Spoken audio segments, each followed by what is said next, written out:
fairly comfortably ahead of his Honda teammate Steve Lamson. They were followed by the man who chased McGrath all the way through the 1995 season in the States, and that's Larry Ward on his Nolene Sizzler Yamaha. Fourth place went to Colin Dugmore, surprise from the 26-year-old South African veteran who now races out of Germany and won the Czech Motocross Championship this year. Colin Dugmore was fourth. Fifth place was Ryan Rhino Hughes from the USA, who signed a deal to be Kawasaki's full factory man in 1996. Sixth place went to Jimmy Button on the Honda. Seventh, Mike Craig on a Honda. Eighth, Stefan Everts, reigning 250 world champion on the JHK Kawasaki. Ninth place went to Thierry Bettis of France, and 10th place, suffering from mechanical problems and an engine that was cutting out on his Honda of Troy Honda, Jamie Dobb. Now, supporting the 250cc cast throughout this World Supercross Series is a European 125 series, which runs 2 races each night. And here we have the guys lining up for that: Sebastian Tortelli, Marco Stallman, David Pingree. Down there, Carl Nunn and Ryan Vos having a baptism of fire, the 2 English teenagers. They've never been here before. I could see from the looks on their faces during the presentation that they were finding it fairly mind-boggling.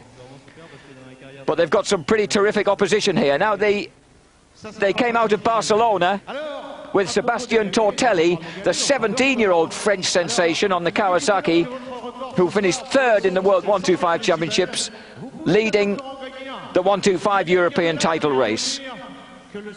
Behind him was a gang of mainly French, it has to be said. These young French guys are really class acts, and they're getting right in there with the Americans. But it was an American who won the first race here in Bercy tonight. The first 125 race went to David Pingree. Now, Pingree is one of the young up-and-coming American stars. He's just 19 years old, races the Pro Circuit Kawasaki and comes from Scottsdale, Arizona. He finished 5th in last year's 125cc East Coast Championship, sorry, West Coast Championship of the States. And he's an example of the new young breed of Americans who aren't really just focused on Southern California anymore. They're coming from all over the place. Pingree comes from Arizona. There's other guys racing here tonight who come from Florida, Tennessee, Louisiana. And this is the man who's hoping to beat them, the sensational Tortelli. Sebastian Tortelli, only 17 years old. He'll be racing the 125 World Championships again next year in an attempt to get the best of the guys who beat him this year. That was Philippe Dupasquier, the Swiss champion. Always a smart performer in Supercross. Dupasquier finished 3rd behind Pingree and Kawasaki's David Villemain in the first race. Villemain, you might well ask, is a Frenchman. There's the Oxbow, the startling colours, the beautifully designed helmet and matching leathers of Sebastian Tortelli. Tortelli won his first Grand Prix this year. At 17 years old, he's already been the 3rd in the World 125cc Championship. He's been the 1995 125cc Elite Champion of Motocross in France. And he is presently leading the French 125cc Supercross Championship. It's his first appearance here in Paris-Bercy, and the crowd love him.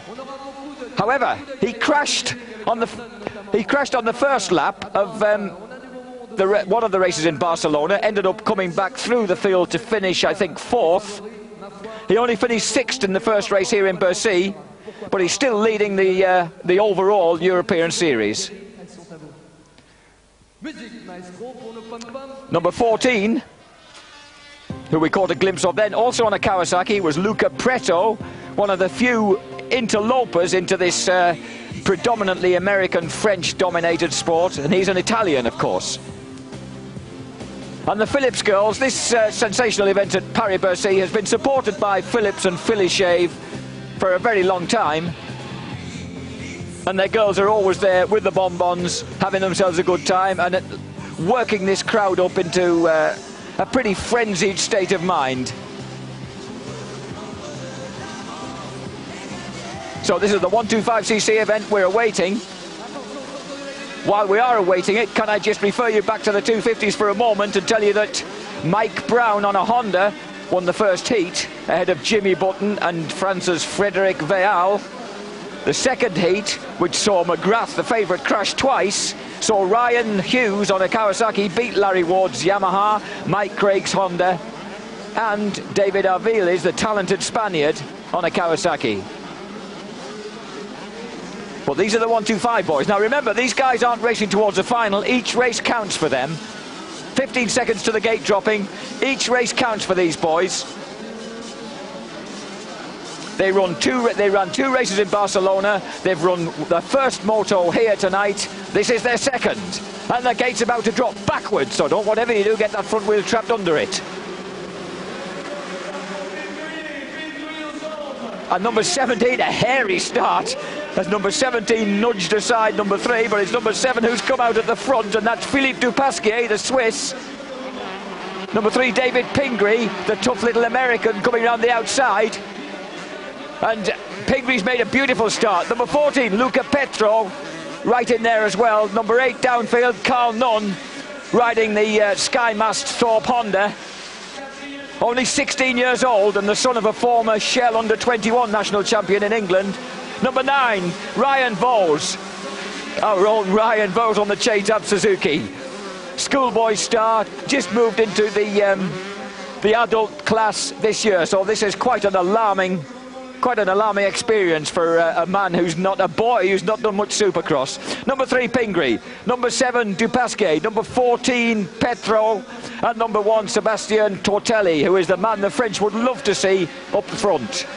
But first he's got to deal with the first race winner, and that's David Pingree, riding the Pro Circuit Kawasaki, all the way from Scottsdale, Arizona.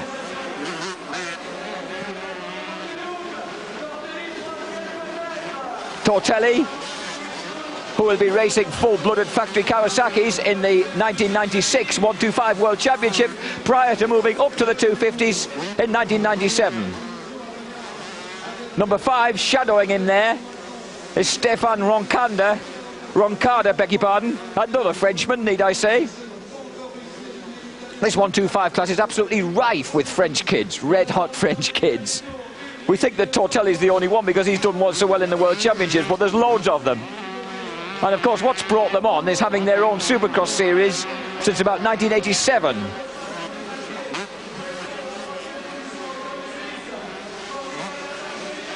Roncada is 16 years old, would you believe, rides the Honda, the Elf Team Honda, and he's right in there on Tortelli's tail. He was a junior French motocross champion in 1994.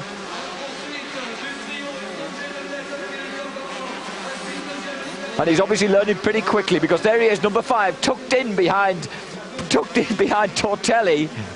Number 7, Dupasquier. Number 14, a very sharp-looking Luca Preto, proving that the Italians, who also have a fair number of Supercrossers in their home country, are also pretty good at this game.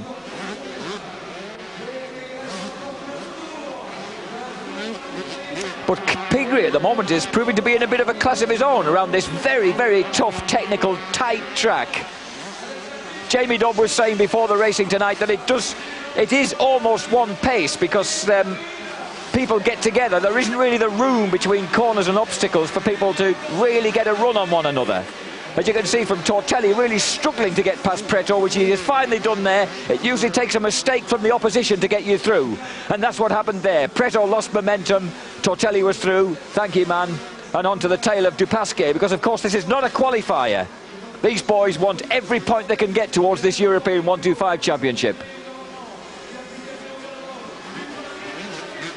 The Kawasaki now all over the back of Philippe Dupasquier. Dupasquier is a tiny little man. He's only about 5 feet 3 inches.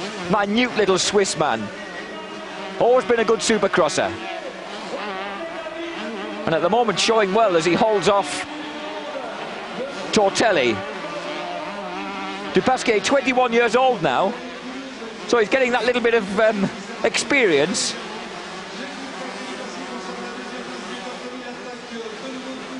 Number 7, Philippe Dupasquier on the Yamaha. Number 1, Tortelli. And number 14, Preto still hanging in there with number 5, Stefan Roncada, proving that at 16 he's got what it takes to be a supercrosser. Of course, what happens with the French boys is they then want to go and race in the States. Ever since the great Jean-Michel Bayle went over there and walloped the Americans at their own game, what happened this year, of course, was that Michael Pichon, the young French star, he went across, won the East Coast 125 National Championship in the States, Supercross Championship, but he's riding in the 250 class here tonight, so we're not seeing him in this race. Number 7, Dupasquier. Still holding off Tortelli, and Tortelli won't like it. Tortelli needs the points. He only finished 6th in the first race here tonight, which put him a pretty fair way off the pace. Number 4 coming into the picture now as well. As you can see, that's David Vuillemin, Frenchman on a Kawasaki. He's 18 years old, a positive veteran, an old man. He finished 7th in the Motocross Elite 125 French Championship at 1995.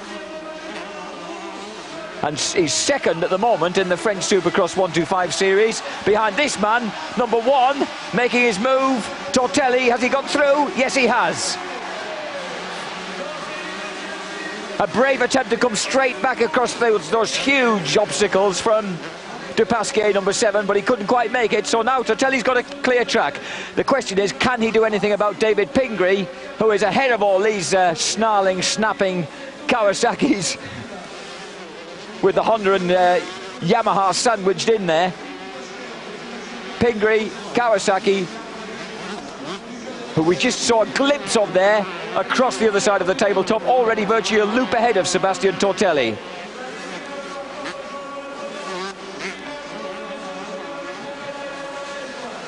The whoops with that nasty little sort of bridge in the middle are particularly evil on this. They really are a problem for these guys.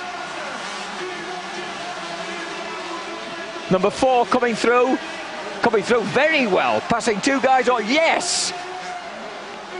And Vuillemin, got it right. He has passed Preto and Roncada in virtually one move. Brilliant stuff from the young Kawasaki rider, the 18-year-old Kawasaki pilot, and that's number 4. The French crowd getting well wound up at that.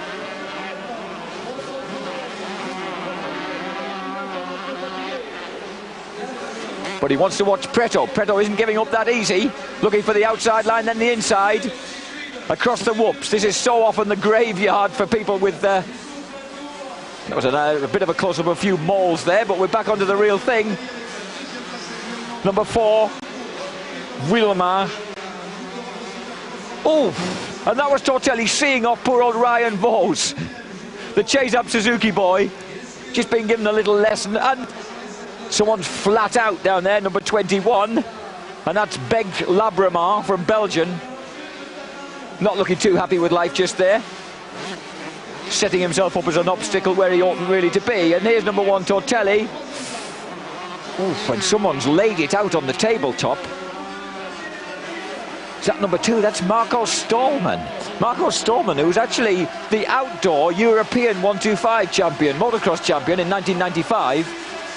Has somehow lost it over the tabletop. I say somehow because it's a hell of a step up there, so you can't really blame the lad. And Supercross certainly isn't Dutchman Stallman's forte, but let's hope he didn't hurt himself in that particular spill. David Pingree nearly 6 seconds ahead of Sebastian Tortelli, so it doesn't really look as if the Frenchman's going to be able to do anything about the American. The American, of course, won the first race here tonight, but he wasn't in Barcelona. So really, Tortelli's rather fortunate because it's not going to make too big a dent on his lead in the championship. Coming up alongside number 11, Tony Baig of France.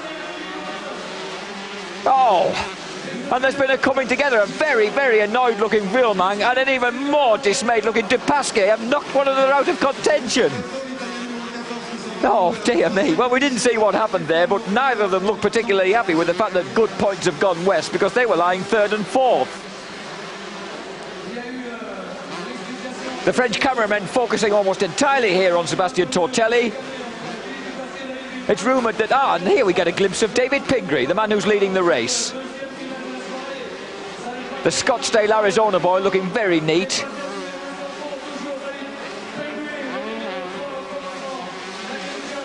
This really is quite a sort of Kawasaki benefit, this race. Even the guys getting lapped, like number 6 there. Oh, number 7 just getting lapped. Poor Dupasquier back in there with number 6, Edgar Torrentera from Spain. Torrenteras, perhaps. There's Torrenteras about to be gobbled up by Pingree, which he is. And this, of course, is all, except for the huge screens, one at each end of the stadium, this stuff through the tunnel is all out of sight of the crowd. They watch it on screen, much as we do here, really, except it's a huge screen. And there, Pingree bursts back into the arena at that point, across that series of jumps, over that double, into the tight bank left-hander. Whee! And he's won it. The checkered flag goes out. Pingree wins. A chastened Dupasquier goes across the line. Number 1, Tortelli in second place. And we have to wait a little while before number 14 shows up. Luca Petro, the Italian, having kept himself out of trouble. And number 5, Stefan Roncada, the 16-year-old, shows a level-headedness, pays off, stays out of trouble and grabs 4th place. 2017-15, 13 points go with it. 20 points for the winner, 17 points for second, 15 for third, etc. Oh, and there's Ryan Vos, proving that the inside line is not always the best as he keels the Chase-Up Suzuki over into the hay bales. Number 14, Petro, and this is where he loses out. Does he lose out to Tortelli? Ooh, perhaps not. But anyway, number 1, Tortelli, number 14, Luca Petro. No holds barred. Sorry, Luca Preto, and number 21. Number 21 on the Honda, Bengt Labramans. Number 12, Pekka Velainen from Finland. Just to show that we have got other nationalities here. It's not just all French, American, and a smattering of Spaniards. So that's the 125 result, and it means that David Pingree, the 19-year-old on the pro circuit Kawasaki, has won both the 125 events here in Paris tonight and won them fairly cleanly, despite all the efforts of this man, the Oxbow Kawasaki French pilot, Sébastien Tortelli. And there's Pingree looking down at the checkered flag as if to say, thank you very much, that'll do nicely. No. Pingree first, Tortelli second, Preto third, Roncada fourth. The other American, Corey Keeney on a Yamaha in 5th place. 6th place, Guidetti. 7th place, Trottier. And 8th place, in fact, for the Finn Vehalainen. So there's some reasonable points. 8 points from Vehalainen, the young Finn there.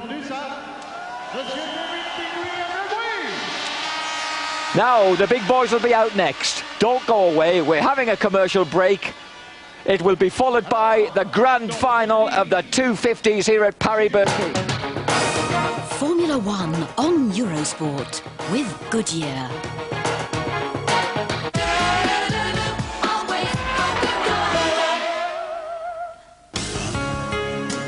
The Drivers' World Title. The Constructors' World Title. 1995 has been all about Schumacher and Benetton. Now in Adelaide, Australia, the German is going after a new record for victories in a season. The Australian Grand Prix, the qualifying Saturday 9 AM, 5 PM and 10 PM. The warm-up Saturday live at midnight. The race live on Sunday 4:30 AM on Eurosport.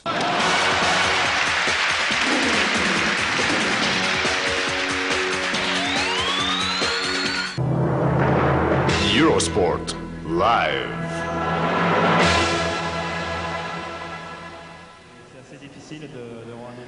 Welcome back to the darkened stadium here at Paris-Bercy, where we are waiting, eagerly awaiting the final, the 250cc grand final of the 13th Paris-Bercy Supercross.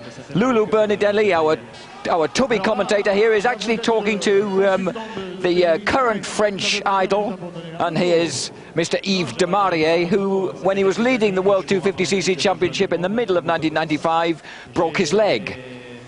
So here he is, restored to fitness, but not yet racing, and obviously building up his fitness, his momentum for a further assault on the World Championship next year. But we are more concerned about the Indoor World Championships taking place here in Bercy, this fantastic indoor stadium that houses 14,000 people in absolute luxury. Last week it was playing host to the Paris Open tennis tournament, in which Pete Sampras defeated Boris Becker in the final. And then no sooner had they taken the tennis court away than here we have thousands of tons of earth piled into it and moulded into this superb racetrack, which will host 3 nights of World Championship racing, and will finish on Sunday, and this earth will be gone by the end of Monday. It's hard to credit, but the stuff is simply cleaned right out and trucked away. And this stuff has quite a lot of cement in it, so as to keep it from cutting out too much. Otherwise it would get very rutted and make it even more potentially hazardous than it is now. To make those ridges hard, to keep them from digging out, rutting out under the drive of the tyres, that has got to be pretty solid earth. It can be loose in the turns, as is being demonstrated here. You can see how deep and loamy it gets on the outside of the turns. That's fine, that's no problem. That provides good grip for the power of these very, very, very powerful bikes. But when you're going at the obstacles like there, you don't want nasty ruts on those sort of takeoff points. You want a smooth ledge to hit. And these guys have to be focused and concentrated. Our final will last 20 laps. That sort of first turn of action you've got to survive first. There's a big classic leg trailing from Larry Ward, second in the US Supercross Championships this year on his Nolene Sizzler Yamaha. You can see the long legs of this 6'3" man from Seattle, Washington. Now, these guys, the guy who does most of the winning, or certainly has done for the last 3 years in the States, of course, Jeremy Showtime McGrath, says that it requires great focus and concentration to survive. He says even if you make a small mistake in Supercross, it costs you valuable time. You've got to focus and concentrate so hard so as to avoid making even small errors, because those small errors translate themselves very quickly into lost time. And he says the main battle is between you and the track. The opposition's there, yes, but you've got to focus 100% on the track. McGrath actually, he actually developed as a champion in bicycle motocross, BMX, when he was a kid between the age of 10 and 13. He was the great star, the leading rider in Southern California at that time. Now, McGrath won the World Supercross Championship last year, 1994, by 1 point, if you remember. Ooh, that was a painful-looking exit. He won the World Supercross Championship in Tokyo by 1 point over Mike LaRocco. Now, sadly, LaRocco is one of several American stars sidelined in 1995 by injury. He was the only guy. He won one of the Supercross finals during the early part of 1995. Then he snapped his wrist in not actually in an accident. He just landed very heavily off a jump, cased the jump, snapped his wrist, and then later in the year he damaged a knee. We're seeing some pretty spectacular stuff here as I'm telling you this. Hopefully none of these people are doing the same. He damaged his knee and had to have surgery, so he's not recovered from that to the extent where he's back out racing yet. So Mike LaRocco, second in the World Championship, Supercross Championship last year, isn't here. Nor is the man who finished a distant third in the championship last year, Doug Henry, who has transferred his allegiance from Honda to Yamaha. But Yamaha actually are taking a bit of a risk. They don't even know if he's going to race again yet, because he hurt his back so badly in an accident when his throttle stuck open over a huge jump that he's had to have a titanium sleeve inserted in the lower spine. This means that Doug Henry is not with us, because he hopefully will resume his racing career in 1996. Jimmy Button, who finished 4th last year and finished 4th in the World 125 Championship this year, he is with us. That's Jimmy Snapper Button, the man with the longest neck in the business. 5th place in the 1994 World Series, Damon Huffman. who won the West Coast 125 Supercross Championship this year in the States. He isn't here because he's changed to Kawasaki and didn't like to risk his reputation on a fresh bike. David Pingree takes the overall victory in the 125s here in Bercy from Tortelli and Chini, Preto of Italy and Roncada. That was a good win for Pingree, and it must put him in quite a challenging position overall in the overall scoreline, despite not having raced in Barcelona. Sixth in last year's World Supercross Championship, Steve Lamson. Lamson, despite crashing out of when he was leading the heat on the last lap here tonight, came through the semi-final to the final, so he's in there with a fake chance of doing something about his dominant teammate Jeremy McGrath. Seventh last year in the World Supercross Championship was Larry Ward. Larry's here. He finished second through sheer consistency in this year's American Supercross Championship. I say consistent because Larry's only ever won one 250 main in the States, and that was back in 1990, would you believe, on a Suzuki. Here are the guys lining up. Number 11, Chicken Matazovic, 26-year-old raw Kawasaki veteran, lining up along alongside of a lot of younger talent, like number 6 there. And we've number 15, Frederick Veal, 125 specialist, racing 250 here. Number 6 is, of course, Larry Ward. Larry Ward, whose sheer consistency got him to his best position ever this year. He's always been challenging, people have always really rated him in the States, but he's never really slung consistent results together. He finished 6th in 1990, 7th in 92, 8th in 94, and suddenly 2nd in 1995 behind this man, carefully doctoring his start gate, the absolutely sensational Jeremy Showtime McGrath. This year, as in 1993, McGrath won 10 Supercross finals in the States, ladies and gentlemen, 10 Supercross finals. And that meant that he absolutely annihilated the field. It also meant that he became the winningest rider in Supercross history. The Americans have this wonderful term, winningest. He has now won 29 Supercross finals in the States. That's one more than his great hero, Ricky Two-Hip Johnson, who won 28. And the only other man who won a hat-trick, a sequence of 3 Supercross titles, back in the late 70s, the great Bob Hurricane Hanna. There's number 20. Snap a button, dig that neck. Jimmy, who'll be staying over in Europe next year to race the Grand Prix once more. Number 7, one of the semi-final winners, John Dowd, an unlikely winner really, 30 years old, snapped up for his first factory ride by Yamaha in 1995 at the ripe old age of 30.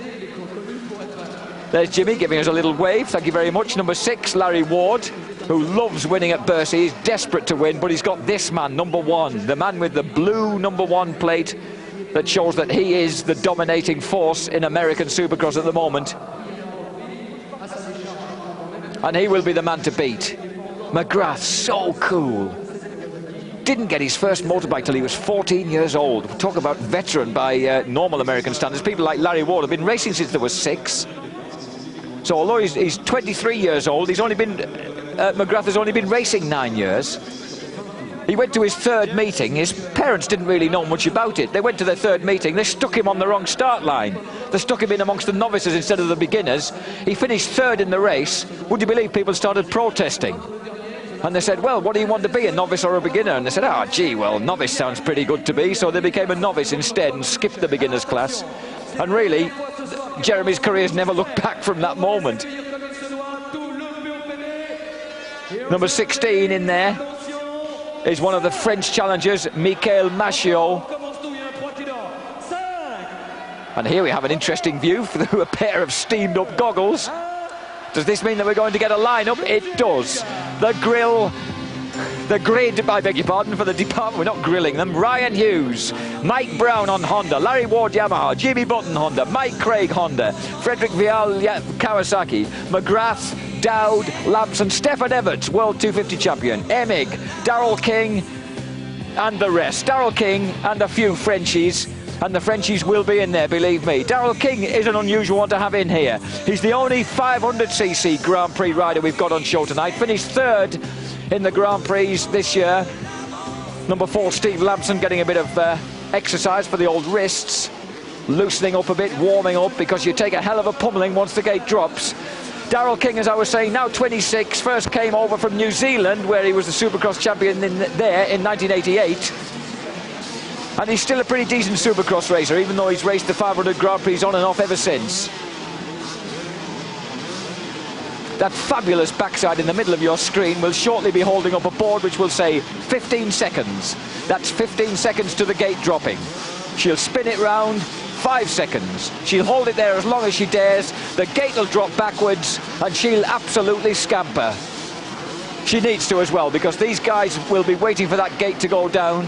Notice how Skip Norfolk, his mechanic, lovingly caresses the back of Jeremy McGrath's neck there, getting the boy warmed up to the last possible moment.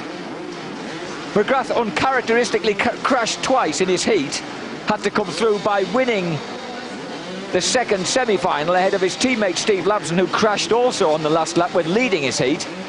Jeff Emig, who's finally getting to grips with the fact he's racing at Kawasaki for the first time. He didn't qualify. Emig, a former 125 national champion in the States, didn't qualify in Barcelona last weekend in his first ride out on a Kawasaki. He joins them as a full-blooded factory racer next year.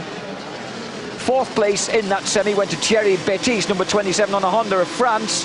Heads down, we're ready for the off. That beautiful backside flies for cover. Jeremy McGrath flies for the first turn, and if he gets through it first, he's going to be an awfully difficult man to beat, and he has.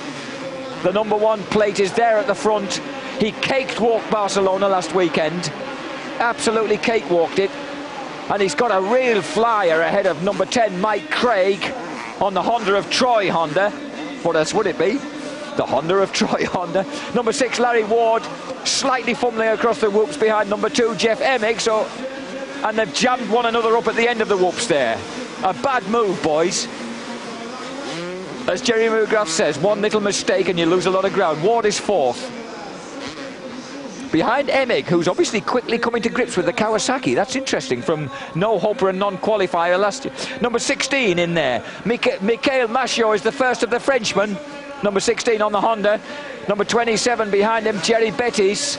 So the French boys are showing in there. Oh! Oh, talk about brake testing yourself. That was Jeff Emig's absolutely desperate attempt not to hit Mike Craig there, hitting the anchor so hard he turned himself into a flying W. Number 16, number 5 getting in there as well. Ryan Rhino Hughes, winner of the second heat here tonight. Rhino from Escondido, California, also has a full factory Kawasaki ride alongside number 2, Jeff Emig, next season in the States. Ward clambering all over the backside of that Kawasaki, needs desperately to get through. Number 16, Machiot, holding well. Number 5, Rhino Hughes, spitting the Frenchman now. And there's Steve Lampson, the new 125 US champion, ahead of number 28, Daniel Obelisco of France. So the French boys, while not being right at the front, are acquitting themselves well, though at the moment not well enough to get this crowd right up on its toes, because they do absolutely bring the roof down when you get French guys in there. Now number 10, Mike Craig, we weren't really expecting him to show that much up front. A bit of a veteran now, 25 years old, but holding that second place down well at the moment.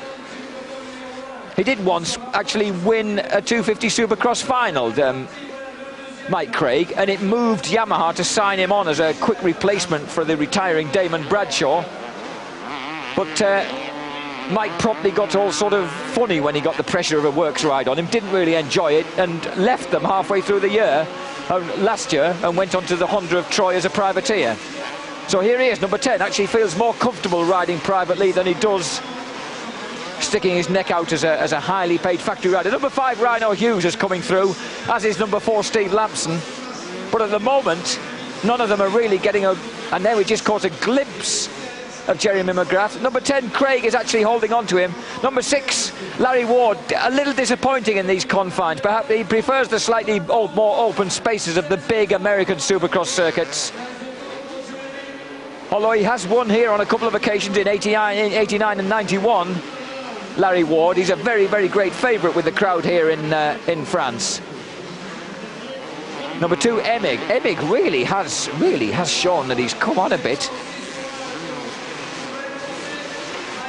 Since last weekend, amazing what a week of practice can do for Jeff on this Kawasaki. 24 years old. A couple of years ago, he won the 125 National Championship for Yamaha in the States. No doubting his pedigree. He was also a winner of the last... Larry just showing him a front wheel there. Not too ruggedly, not doing anything nasty like jamming him up against the brick wall here in the tunnel. They burst back out into the arena. Now, has he made it that time? No. Not sharp enough on the move. Sorry, Larry. In fact, he's lost himself a lot of time. And again, Jeremy McGrath says one mistake, it can lose you a lot of time. At the moment, McGrath, I don't know whether he's just in cruise, but he's certainly not getting away from Mike Craig. Ward now has it all to do again. Rhino Hughes has come on him a little. Steve Lampson has followed through into a better position, leaving behind this French squabble, which also includes number 9, who's the dashing young Mike Brown, winner of the first heat here. Keep an eye out for Mike Brown, number 9. He again rides for Honda of Troy. And he was a challenger for the 125 National Championships. You can just see him behind the 2 Frenchmen here.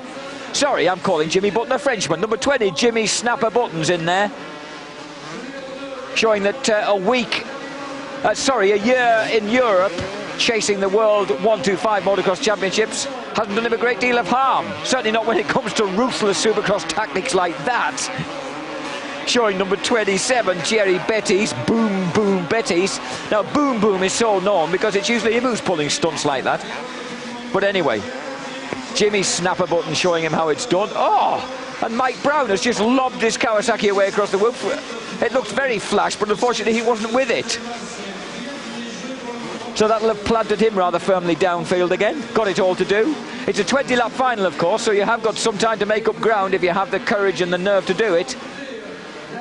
Snapper Button, he was rather keen to get a deal back in America again for 1996, Jimmy Button, but it seems that he is going to stay in Europe, which is good news for us. He finished 4th in the World 125 Motocross Championship last year. At the front, here he is. Born in San Francisco, of an Australian mum, a second-generation Irish dad, dark-haired, green-eyed, Jeremy Showtime McGrath. He's not only won the Arena Supercross Championship this year in the States, he also really proved himself by winning the outdoor 250cc Motocross Championship for the 250 class as well. People had said that he couldn't race outdoors. He's gone and proved them right. Just because he prefers this stuff. He says he loves showing off to the crowd. He loves being at the front because that's the only place that they really look at. I don't know whether he's entirely true with this crowd, but that's how Jeremy sees it. And he's lapping Mike Brown. Poor Mike Brown, who started off so promisingly. The 22-year-old Honda of Troy boy from Gray in Tennessee. Number 10, Mike Craig. Mike Craig, one of the latest of a long line of men from down San Diego way in Southern California. El Cajon produced Ricky Johnson. It produced Ronnie Lachine. Mike Craig's never quite hit their sort of ballistic standards, but he's been a very consistent performer in the States and in Europe for a long time now.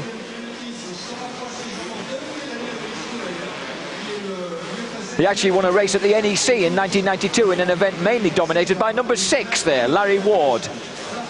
Rhino Hughes still keeping him company. Steve Lampson, none of them really getting close to one another around here, although Ward is inching back towards Jeff Emig again. It must be annoying him that Emig's gone from Yamaha, which is what Ward is on now, and down has gone Craig.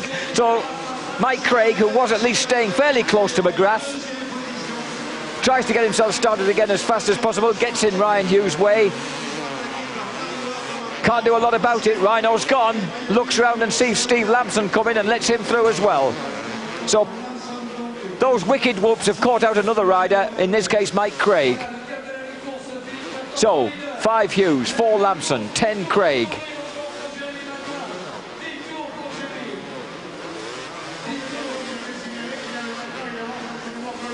Ahead of them, of course, we still have Jeff Emig with Larry Ward clambering all over his back wheel. Now, of course, they're fighting for second place rather than third. 10 laps, we're at half distance. Half distance. These top guys say this is as grueling as doing a 45-minute Grand Prix moto. The intensity of the concentration and the physical and mental demands made on you. And that's what makes the amazing McGrath so good at this stuff, because he somehow manages to relax over this stuff as well. And relaxation is probably ultimately the name of the game and the secret of success. Ryan Hughes, McGrath 10 seconds clear now of Jeff Emig. And there's Mike Craig, the man who was chasing him, and he's Steve Lampson. Now, Lampson and Hughes took the 125cc American Motocross Championship down to the wire, down to the last race. Lampson won it on the last race after a very long and epic duel, although people did rather unkindly say that Steve was a man amongst boys, because he was, you know, rather the elder statesman of the 125 Nationals. They felt that perhaps he ought to have been in the 250s. Jeremy McGrath is leading, Jeff Emig behind him, Larry Ward third, Ryan Hughes fourth, Steve Lampson fifth, Mike Craig sixth. And at the moment, as you can tell from the fact that it's relatively quiet in this stadium, that is an American whitewash. Excuse me, we haven't got any Frenchmen in there. Steve Lampson, who apparently has been signed for Honda, who only have a two-man team for 1996. There's confidence for you. I suppose it's fair enough, because those two men between them have cleaned up the American titles, the main titles. This man Lampson, the 125 Motocross Championship, and that man McGrath, the 250 Motocross and 250 Supercross Championships. This man Emig, poor old Emig, McGrath's a bit of a nightmare for Jeff Emig. Emig has finished behind him in the Supercross Series in third place, second behind him in the 250 Outdoor Nationals. But will his luck change when he moves to Kawasaki? Who knows? Number 6, Larry Ward. Bit of leg trailing there, just showing the fact that Ward's been around a long time. He's not really a new kid on the block. He really has been at this game for a long time. Always been a consistent top runner, always been a bit volatile, a bit inconsistent. He came over to the NEC Supercross in Birmingham in 1992 and absolutely lit the place up. He hadn't got his bike with him when they wanted them a few demonstration laps done on the early on the first evening. So he just borrowed somebody else's bike and, complete with his sort of Dr. Martens and his jeans, threw a load of clickers all the way around the track and absolutely delighted the crowd. So here he is, number 6, Larry Ward, Sizzler. Sizzling around this track in third place, and showing that perhaps the place that he was, you know, just off a fraction down on McGrath's speed was where he belongs really throughout 1995, because here's Emig and Ward, the men who chased McGrath gallantly all through 1995, chasing him again here around the Paris-Bercy track.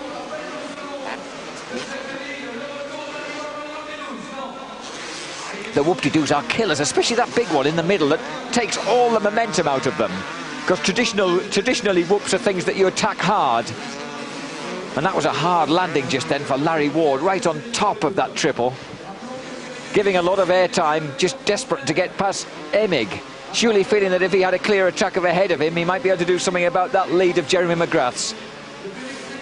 Now their battle has pulled them away slightly, told them a bit clear of what has now become a bit of a showdown between the guys who fought out the 125 championship in the States. Number 5, Rhino Hughes. Number 4, Steve Lampson. Lampson from Riverside, California. Been around a long time, Steve Lampson, 24 years old, but in fact he's only been racing for a dozen years, so he was another relatively late starter. Ryan Hughes on the pro circuit, Kawasaki, and Hughes, just as I speak, Hughes makes a mess of the whoops, just coming up to that nasty one in the middle. And all of a sudden, the man who got the better of him in the 125 Nationals has got the better of him here at Bercy. Steve Lampson, riding number 4, breaks through into 4th place, leaving Rhino Hughes very neatly riding number 5 in 5th place. The board proving us right there. Number 10, Mike Craig back in 6th place. And behind him, we presume, still a squad of French riders. But at the front, the man who dominated bicycle motocross in the States between the age of 10 and 13. Mind you, he had tried, his dad, Jack McGrath, had bought him a little 80cc Suzuki, a sort of baby Suzuki, just to play around with when he was a kid. What did McGrath do? He snapped it in two, trying to jump the thing. And when Jack McGrath, oh dear, Rhino Hughes getting way out of shape now, and he's completely lost contact with Steve Lampson. And in fact, he'd better just be careful that Mike Craig doesn't recover and get onto his back wheel. McGrath, as I was saying, he was bought another little Suzuki by Jack McGrath, who put him together what he thought was an unbreakable one, and within 2 months he'd snapped that in two as well. So they decided to leave motorbikes alone. 3 laps to go. Here's Jeremy McGrath. He got bored with BMX when he was 13, and on his 14th birthday, his mum, Anne, Australian Anne, said to Jack McGrath, look, why don't we treat him to a motorbike for his 14th birthday, see how he likes that. So they rushed out and bought him an 80cc YZ Yamaha, and Jeremy was over the moon, and within 2 years he turned professional. It was his decision. He decided to turn professional, and his dad reckons that he got better from the moment that he handed him his own checkbook and said, you're in this on your own. Here's your checkbook, here's $500, take it from here. And Jeremy had to look after everything for himself from that point onwards. And according to Jack, once he had to do it for himself, he never looked back. And here he is coming up to lap Chicken Matazovic, who's getting the blue flag to just let him know that Jeremy McGrath's out there. Matazovic moves over, Chicken moves across, Showtime goes through. And the Red Roth, Jeremy McGrath, really has this race absolutely under control. The question really is whether anyone is going to get to grips with Jeremy around this track tonight, or indeed tomorrow night or Sunday. He's so cool, so collected, so composed. He just loves this game, absolutely loves it. He loves being in the air. He's just always loved jumping. Cruises across the tabletop. He hasn't given us the knack, the famous jump he invented 18 months ago, where and number 27, who was doing quite well early on, number 27, Thierry Boom Boom Bettis, is the next man getting the blue flag. So McGrath is really taking this field apart. I was saying McGrath invented the knack, where he simply lifts one leg right over to the other side of the bike, balances in mid-air on one side of the bike with both his legs over that side, looks round and grins at the crowd. Well, you can sense him grinning, even if you can't see his face behind that extremely full-face helmet. Sitting back and relaxing now. Showtime on his backside. He apologised after Barcelona a week ago for making it a bit boring and just said he was sorry. There was nothing really he could do about it. And there's the knack. There's McGrath just showing that as the checkered flag goes out, he'll give us a quick demo. Second place. A very fine recovery from his non-qualification last week in Barcelona. Number 4, Steve Lampson. Does this mean we've lost Larry Ward? Number 3, Stefan Everts goes through. Number 5, Rhino Hughes. I hope we didn't lose Larry Ward, or was he in the traffic somewhere on that last lap? That would be sad if Larry, who absolutely adores Bercy, wasn't in there in the 3rd or even 2nd spot. Here's Jimmy Button coming across the line. So Snapper's in there. Because, of course, the king of Bercy has decided across the 3 nights that we have here. And there's a very, very cool Jeremy McGrath with his mechanic Skip Norfolk. Jean-Pierre of Dunlop gives... And yes, Larry Ward, I'm glad to say, was in there. He finally got that 2nd place from Jeff Emig. A good show, though, from Emig on the Kawasaki. 4th, Steve Lampson. 5th, Ryan Hughes. 6th, Mike Craig. 7th, Button. 8th place, and the first Frenchman home, Daniel Obelisco. Well, this man, what can you say about him? 23 years old. And there in midfield, desperately trying to find a way through, is Steve Lampson. Not an easy thing to do. Number 9, Mike Brown from Gray in Tennessee, finding it difficult. Number 16, getting some grip there on the way out. Number 16, Machio. What happened to him? He had a good start.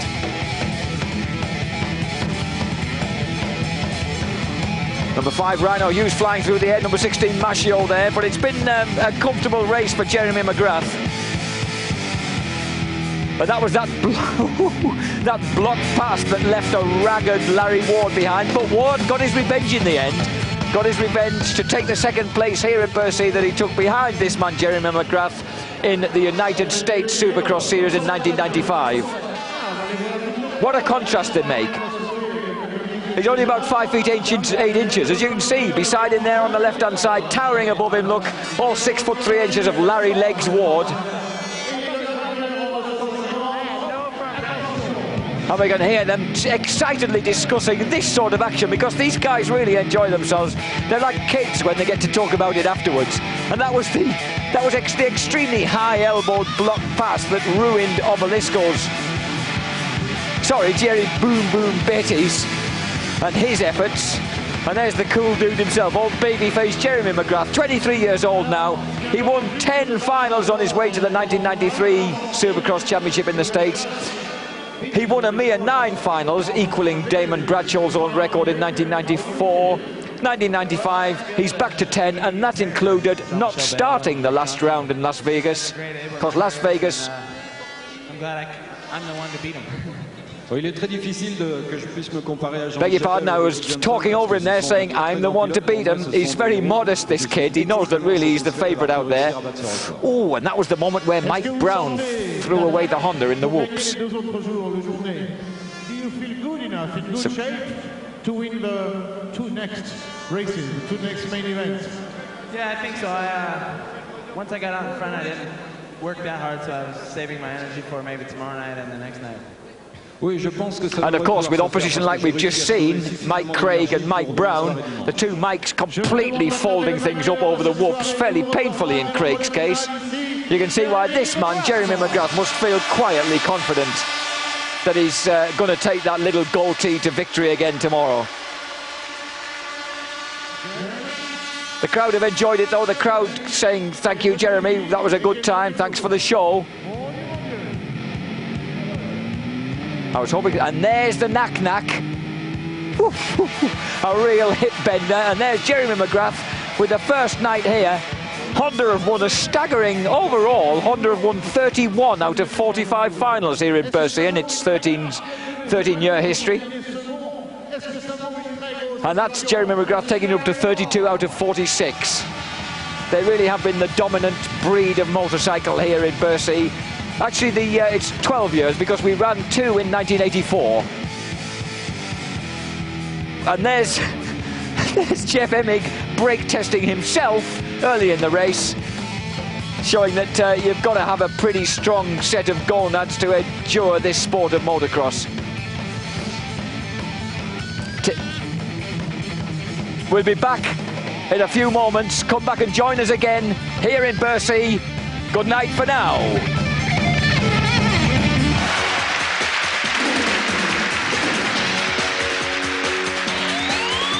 Dobb third, 1 place too far back. And the problem is, he's got to get past number 28.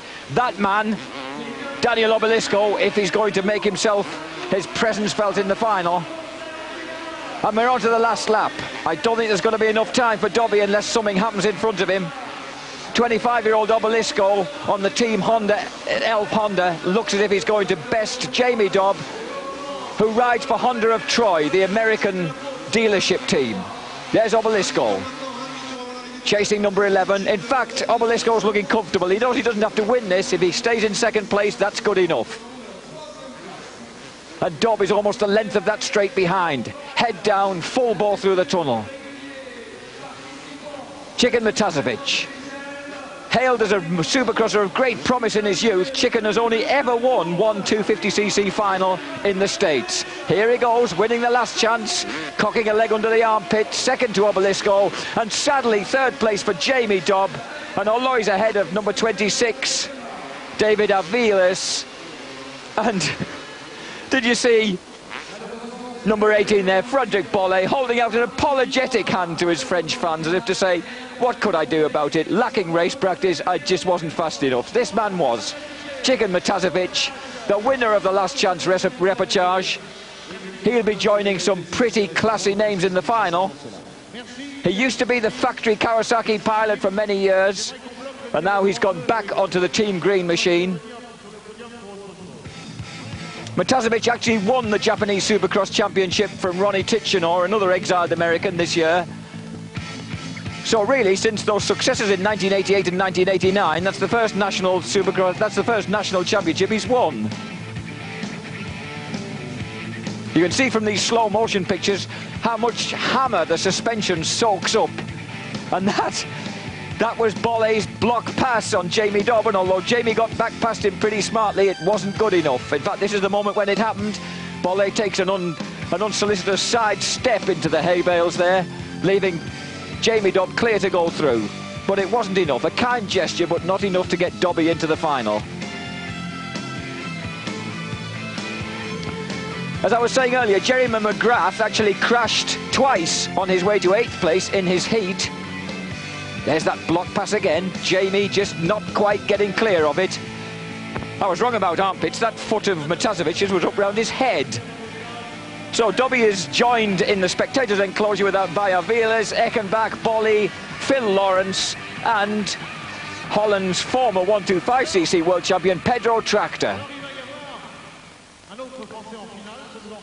Now we have the great Lulu Bernadelli warming up an absolutely packed house for the final. The 13th final, unlucky for some. Yes, it's 1984. It was that long ago that we all first came to Paris-Bercy to see this astonishing event. They actually ran it in spring then, and then ran another one in December.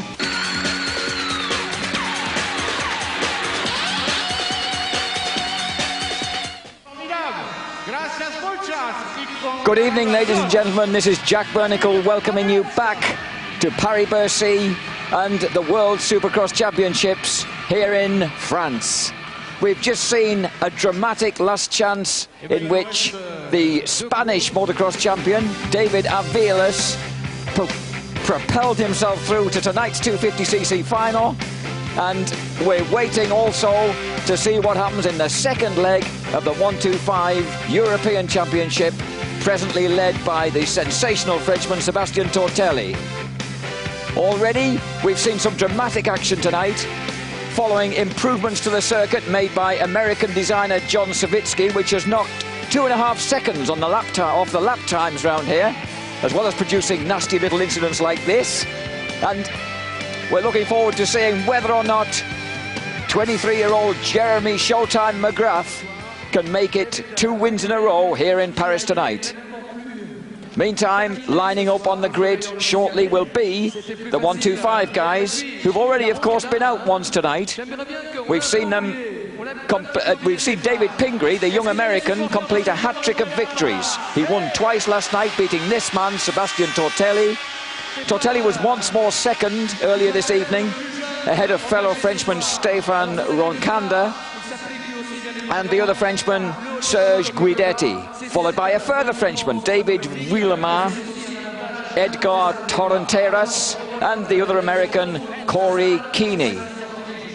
8th place went to Philippe Dupasquier, the Swiss champion, but it is noticeable that in the 125 class, these French kids are coming on very, very strong. Now, is one of the reasons the fact that since 1988 they've had their own Supercross series to challenge the Americans at their own game? Could it also be that they start stupendously young? Tortelli started racing when he was 7, so at 17 he's already been at this game for 10 years. David Willemar, 18 years old, had his first race at 9.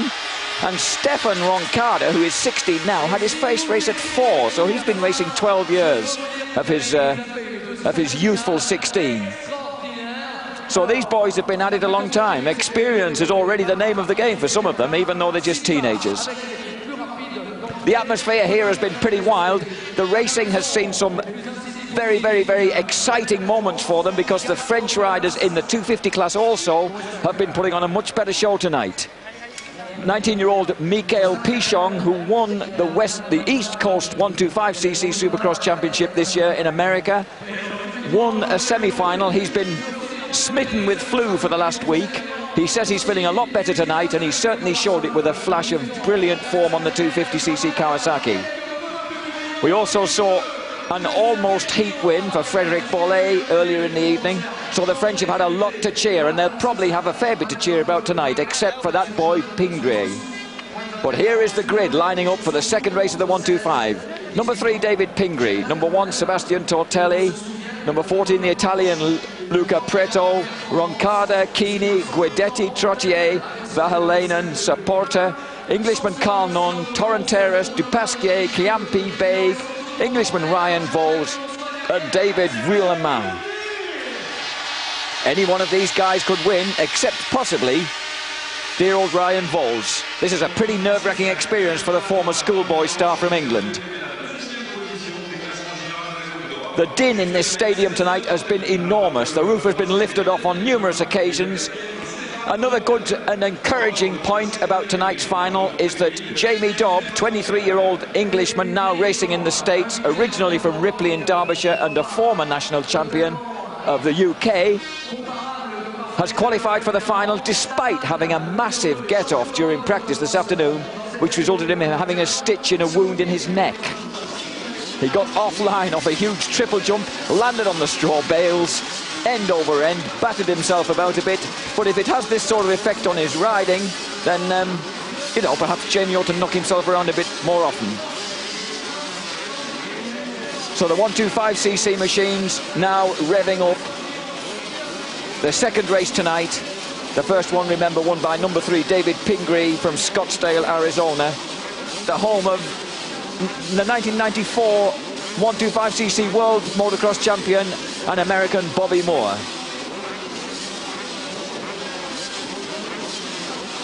Number 2, Marco Stallman, is the current European Motocross 125 champion.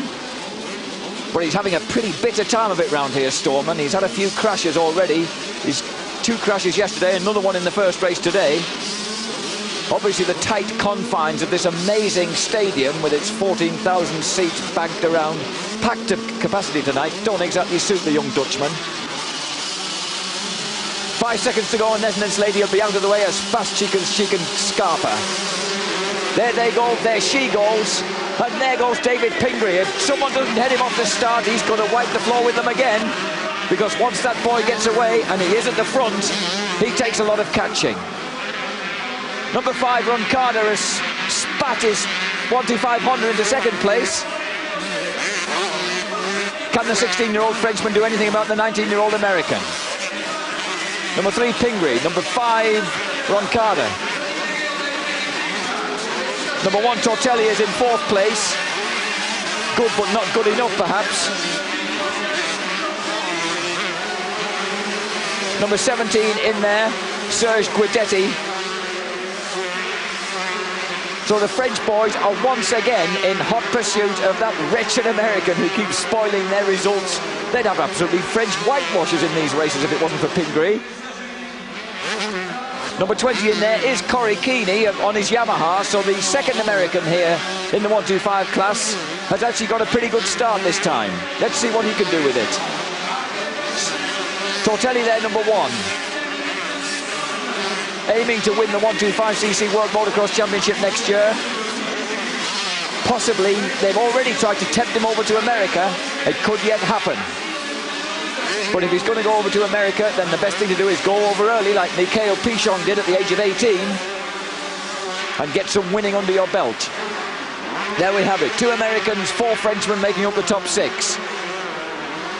Number 1, Tortelli through the tunnel. Number 20, Corey Keeney coming under pressure from number 10, Luigi Sigu. Number 17, the Honda of Serge Guidetti. The current championship points, incidentally, after 2 races in Barcelona, 3 races in Paris-Bercy, show that Sebastian Tortelli is still leading, ahead of Serge Guidetti. But those 3 wins on the trot have catapulted David Pingree through to 3rd place in the championship, only 4 points adrift of Guidetti. Tortelli knows that he's got to do something about these guys between him and Pingree, because the American is going to get dangerous. He may not have competed in Barcelona, but by the time we get to the end of his winning sequence, if he goes on like this, he's got 2 more races, remember, tomorrow. Then it could be that David Pingree will have taken over the lead in this European Championship without even riding in Barcelona. Number 5, 16-year-old veteran Serge Guidetti.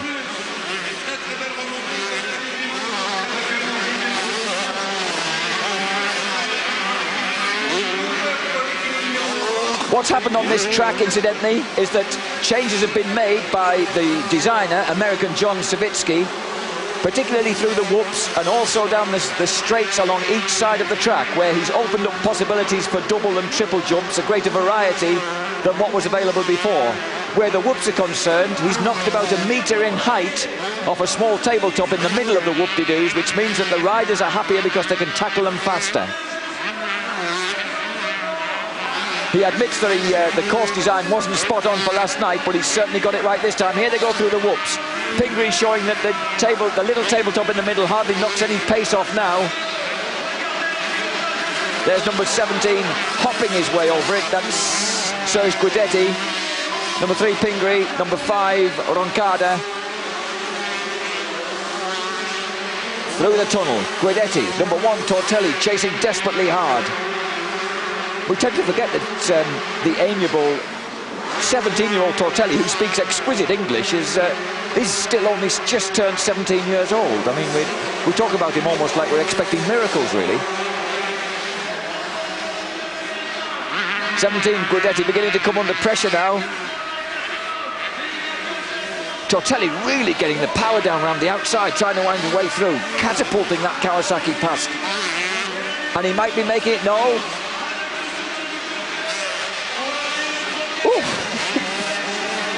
Taking the high road there, aiming to get the triple in, but didn't make it. Of course, there isn't so much absolutely instant power available on the 125s to catapult you over those triples. Both these boys finding themselves going round the rim of the soft corner, but making just doubles out of the straightaway.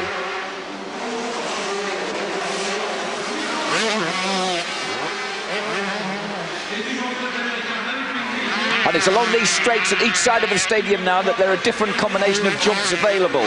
It's a more generous feel to the whole circuit to what we had yesterday. Jeremy McGrath, who won his heat in the 250 series, feels a lot happy with the track, he said. And you can see it, the way that Tortelli is able to attack. Oh, and he got the triple in that time, and he got the second triple in, just. And dear old Guidetti suffers from that what happened with number 1 Tortelli there, he almost cased the second triple there, and it was just enough to unsettle Guidetti on the landing. So that means Tortelli is clear now. I don't know whether he can, he's about halfway through this race now. I don't know whether that gives him enough time to catch the 2 guys in front of him.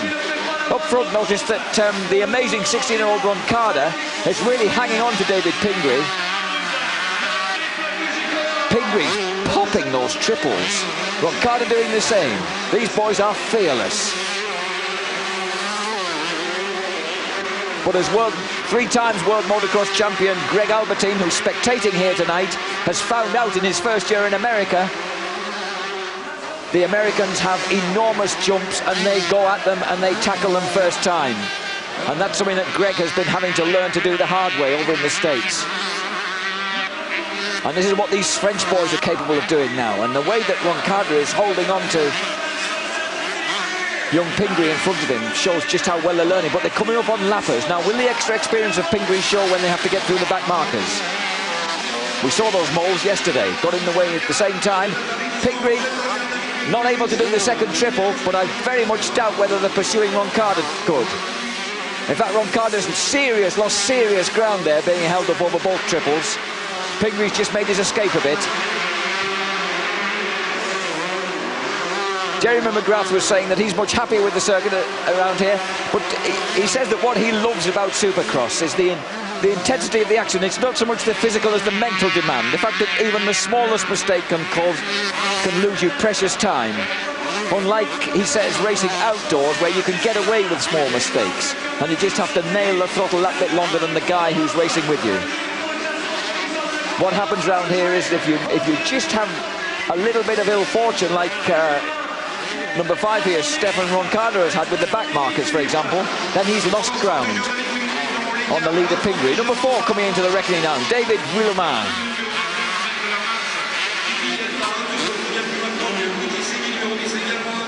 Willemin, who's lying 5th in the championship at the moment, just 1 point behind Philippe Dupasquier, the Swiss champion.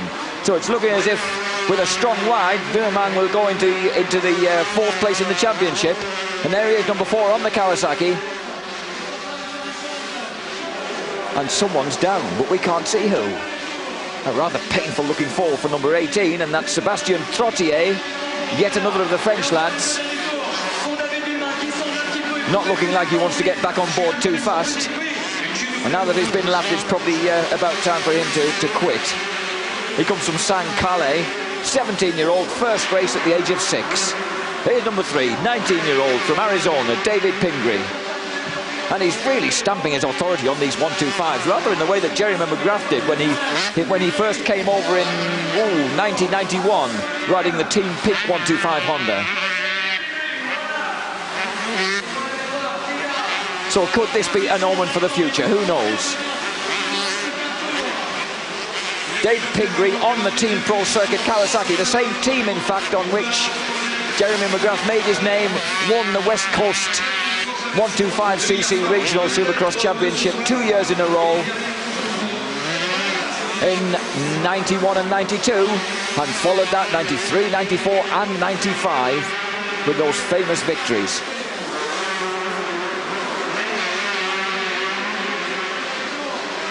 Pingree through the tunnel.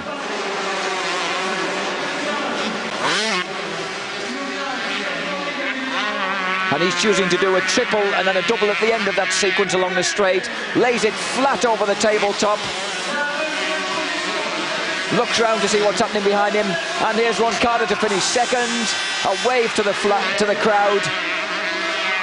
Sebastian Tortelli rescues third place, so he drops another 5 points. He drops another 5 points to David Pingree in the European 125 Supercross Championship. He can't afford to do that too often.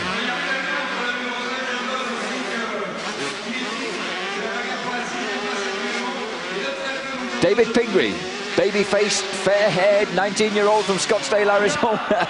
A few leg antics flying over the finishing line there. And there's our finishing order. David Pingree, Ron Carter, Tortelli, Willemang, Keeney in 5th place, ahead of Philippe Dupasquier. But that won't be good enough to prevent Dupasquier dropping a place in the championship at the moment. Here is David Pingree, about to talk to the legendary Lulu Bernadelli, who's been commentating here since Paris began way back in the spring of 1984. Lulu's seen it all, and it shows. Est-ce que vous arriverez, est-ce que vous pensez, vu le niveau, arriver à faire la même chose demain? You've made the hat-trick again. Do you think, due to the level against you, you could do the same tomorrow? Oh, I sure hope so. I'll tell you what, these French guys are going really fast.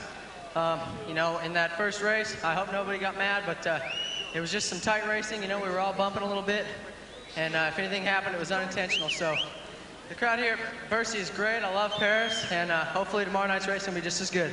Oui, j'espère réussir à faire ça demain. Il y a beaucoup de pilotes français qui ont David Pingree very sensibly apologising for flattening a Frenchman during his first race victory tonight. It's always a good idea to keep on the right side on this. It's always a good idea to go on the right side of this crowd. He's learnt that lesson well. So David Pingree signs off with, so far, 4 out of 4. An absolutely clear-cut 4-win package. Now we'll be back for further action from the 250s, the main men of this World Championship Series, in a few moments. Join us then, as of Jack Bernicle saying, see you in a few moments. Formula One on Eurosport with Ford.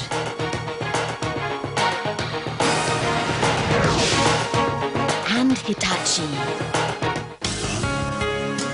The Drivers' World Title. The Constructors' World Title. 1995 has been all about Schumacher and Benetton. Now in Adelaide, Australia, the German is going after a new record for victories in a season. The Australian Grand Prix, the warm-up this evening live at midnight. The race live tomorrow morning at 4:30 a.m. and again at 11:30 a.m., 1:45 p.m. and 10 p.m. on Eurosport.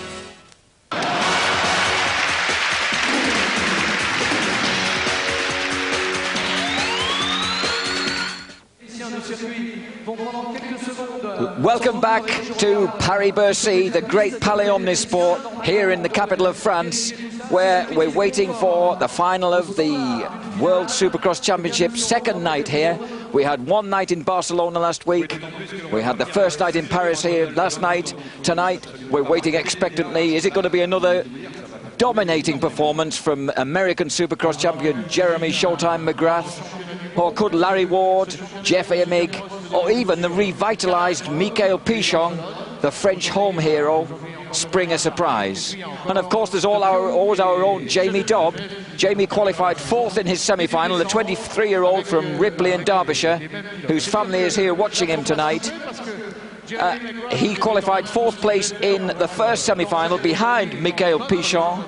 They were followed by the Honda of Troy teammate of Dobbs, that's Mike Brown from Tennessee, and in third place Thierry Boom Boom Bettis, another Frenchman on a Honda. Now the second semi-final was won by the third Honda of Troy team member here. Honda of Troy are the leading Honda dealer in the USA, and they have a team backed by Honda over there. Mike Craig, their third rider, won the semi-final, ahead of number 11, Chicken Matazovic, the Kawasaki veteran who's won the Championship of Japan this year.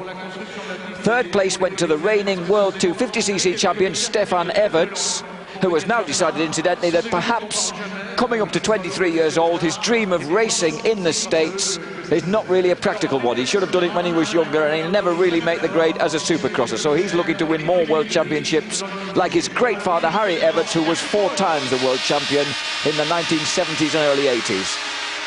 Fourth place in that second semi-final went to another Frenchman, Michael Machiot, also on a Honda. The last chance, incidentally, saw a surprise victory for an absolutely elated David Aviles, the Spanish 125 motocross champion on a Kawasaki, and he finished ahead of Jeffro Emig, the American who's gone from Yamaha to Kawasaki and is in fact having his second ride on a Kawasaki here at Bercy, having failed to qualify in Barcelona last weekend. He was so upset at that, incidentally, that he rang up his friend Jason Bonham, son of the former drummer of the great rock band of the 70s, Led Zeppelin. Jason used to be a racer with Team Green Kawasaki himself in his youth. He's just restarted racing AMCA amateur racing in England, and he sorted out a practice track at Cricking, Northamptonshire, for Jeff Emig to come over and get accustomed to his Kawasaki during the middle of the week. And it worked. Emig's through in the final. And of course, he only just lost out to this man, Larry Ward, Legs Larry Ward, on the last lap of the final yesterday. Ward pinched second place from Emig. Ward, in fact, lies second in the World Championship now, behind McGrath, which is, of course, exactly where he finished in the US Supercross Series this year. So Larry Ward on his Nolene Sizzler Yamaha will be trying to do one better. Number 12, Michael Pichon, the absolute hero of the French at the moment, the 19-year-old who won a 125 Supercross Championship in the States this year, hoping to bring home some bounty to this eager French crowd. Number 9, the quiet man from Tennessee, Mike Brown. Number 11, 26-year-old Chicken Matazovic, went off to Japan, realised that his chances of ultimate success in the States had passed him by, so he went off to win the Japanese championship. Those girls, incidentally, have been imported from the USA. Quite why that is, when we've always had beautiful French ladies, we're not quite sure, but there we go. Steve Lamson, 125 national champion in the USA, talking with Jeff Emig there. Emig, a former 125 national champion in the States, looking very happy and relaxed. Michael Pichon knows that he's got a lot to do.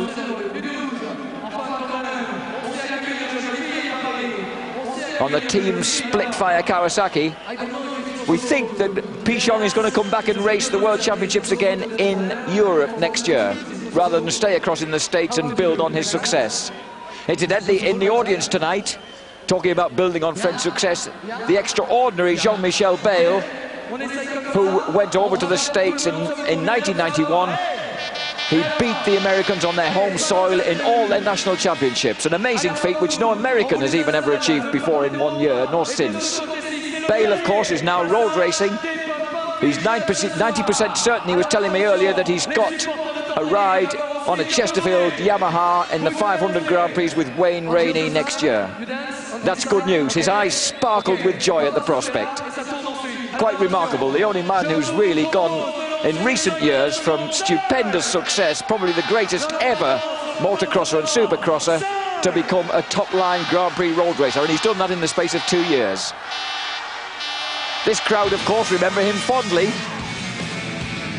A few years back, Jean-Michel Bale came here when there were 4 nights. In 1990, there were 4 nights here at Bercy. Bale won 3 of them on the trot. The only man who's ever won 3 finals in 1 year at Bercy. Jeremy McGrath, of course, is looking to do the same. He won last night. He seems very, very confident he can do it again tonight. Let's wait and see how Showtime goes on. He's certainly relaxed and confident. Enjoy the show. Here's the Popcorn Girls from the States.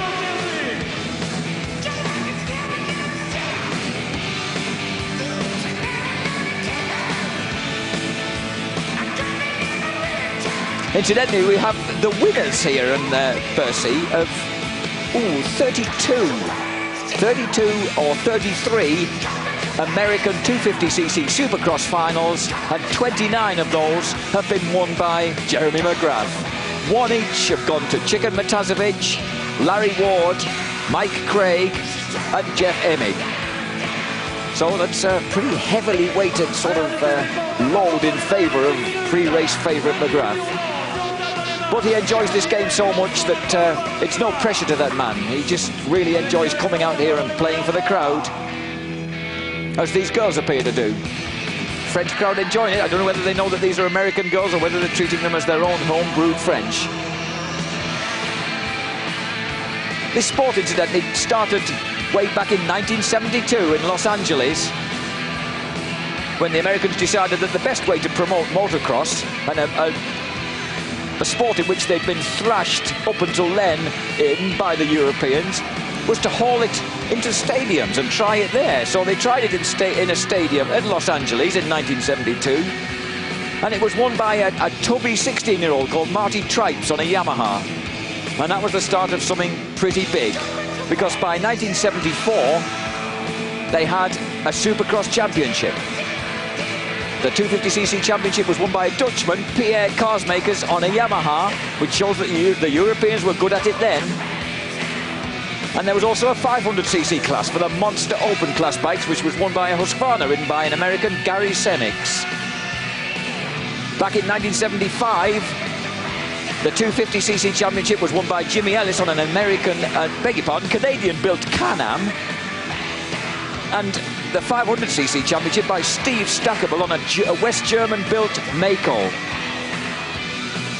After that, we went into Supercross as the 250cc official series in 1976, which was when the whole thing really got underway, and the series won by Jamming Jimmy Weinert on a Kawasaki. And of course, the Japanese manufacturers have never looked back ever since. 1977, 1978 and 1979 were the historic hat-trick of victories for Yamaha's Superman Bob Hurricane Hanna. He's won 27 Supercross finals in the States, and only very recently was overhauled by Ricky Two-Hip Johnson on 28, and now Jeremy McGrath on 29.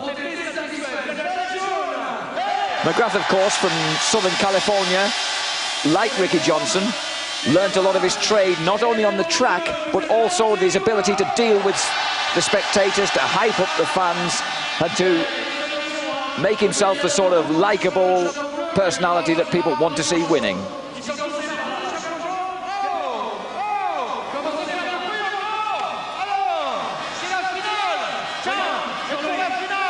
This is Lulo Bernadelli winding up the crowd prior to this this final.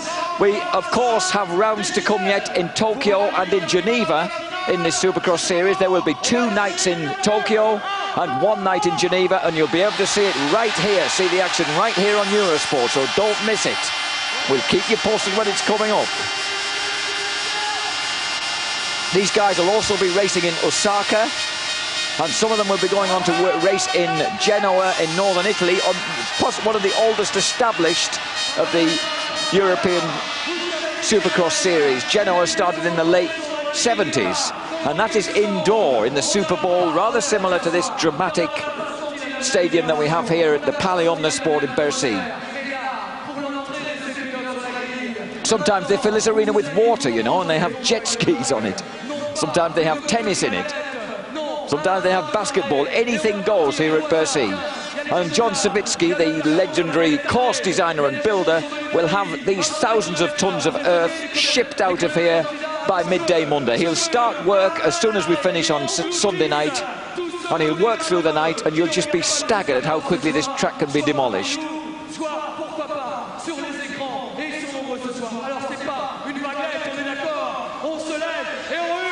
Incidentally, McGrath won the US Supercross Championship in 1995 with 10 victories, despite the fact that he did not start the last round in Las Vegas, because he and 4 other top factory riders refused to race after a massive electricity failure cut all the lights. And although the organisers might have managed to set up a temporary generator, it was so dark that they felt it was really dangerous, and they protested by not going out and riding. This, of course, had mixed results. I mean, the crowd weren't entirely happy, because other people like Larry Ward felt that it was perfectly possible to go out and ride, and Larry, of course, was defending his second place in the Supercross Championship. No one could catch McGrath, so it was no problem to him not to ride. Ward did ride anyway, and he got that second place in the championship. Third place went to Jeff Emig, who was then riding Yamaha. Fourth place to the veteran Kawasaki rider Mike Kudrowski. Fifth place to Honda's Doug Henry. Sixth place to Kawasaki's Mike LaRocco. Both Henry and LaRocco are injured, incidentally. LaRocco has a knee injury, Henry a back injury, which means that they're not with us in Paris this year, which is a great shame, because they were the guys who really pushed McGrath last year. Actually, last year, Larry Ward also won the third night, if you may remember, after McGrath was leading and he had a clutch problem with his Honda. A very rare mechanical misfortune for the Skip Norfolk prepared factory Honda.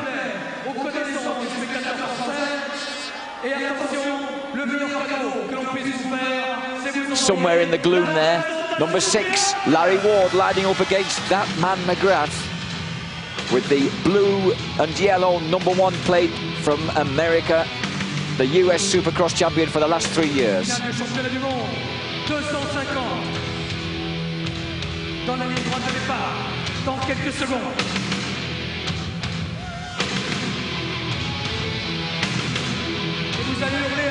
The present standings, incidentally, in the World Supercross Championship after the rounds we've had so far, which is, of course, first round in Barcelona a week ago, second round in Paris last night. Total score, 20 points for a win, means 40 points overall so far for Jeremy McGrath. Second, number 6, Larry Ward, who scored 15-17 for 32, which gives him 2 points advantage over the 125 national champion, McGrath's Honda teammate Steve Lamson from Riverside, California, on 30 points. Fourth place, Rhino Hughes, twice on 11 points for a total of 22.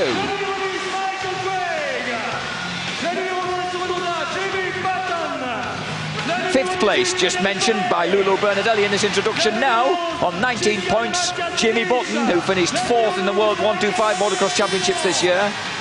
Sixth place, Mike Craig, Honda of Troy, also on 19 points.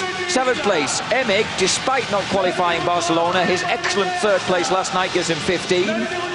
Eighth place, the first non-American, Thierry Bettis, Boom Bettis, just as loud to boom people off the track in front of him as get round them without physical contact. Two ninth places gives him 14 points. And Colin Dugmore's excellent 4th place in Barcelona last week gives him 9th place at the moment with 13 points. But Colin hasn't qualified here because he had a stupendous get-off after starting out well in his heat last night, which has resulted in the likeable 26-year-old South African nursing 3 stitches in his chin and a very swollen mouth. He has been out trying to qualify tonight, but feeling a little second-hand, though in good spirits nonetheless. 10th place behind him, Stefan Everts, who's been showing much better form tonight. He's got 10 points. 11th place, Frenchman Daniel Obalesco, with his 8th place last night on 8 points. 12th, our own Jamie Dobb, didn't qualify last night. Feeling a bit second-hand tonight, but he's in the final, so can he improve on the 6 points he scored in Barcelona, which have got him 12th in the championship right now. 13th in the championship with his 6 points last night, Chicken Matazovic from the USA. 14th in the championship after his 5 points last night. Darrell King, 3rd in the World 500 Championship this year, but Darrell hasn't qualified. He's been a bit detuned tonight and he hasn't qualified for the final. 15th place currently in the championship, another non-qualifier for the final tonight, the veteran American John Dowd on a Yamaha. And finally 16th, Michael Machaut, who we have in the final here tonight, the Frenchman on a Honda with 3 points. So there are people looking to improve their position. Michael Machaut can certainly improve his position, Jamie Dobb, Stefan Everts. Everybody with everything to gain here in the start line. Scoring 20 points for a win, and there's one dark horse who we didn't have in the final last night, Michael Pichon. McGrath, of course, has qualified at the front. Larry Ward, Jimmy Button on the Honda, Fred Bolle on the Chesterfield Yamaha, Ryan Hughes Kawasaki, Lamson Honda, Pichon Kawasaki, Craig Honda, Brown Honda, Matazovic Kawasaki, Bethis, Everts, Dobb, Machaut, Aviles, of course. What about the startling Spanish discovery? Not since the minute Antonio Elias of many years ago have we had any sort of frontline Spanish intervention on the world motocross or supercross stage.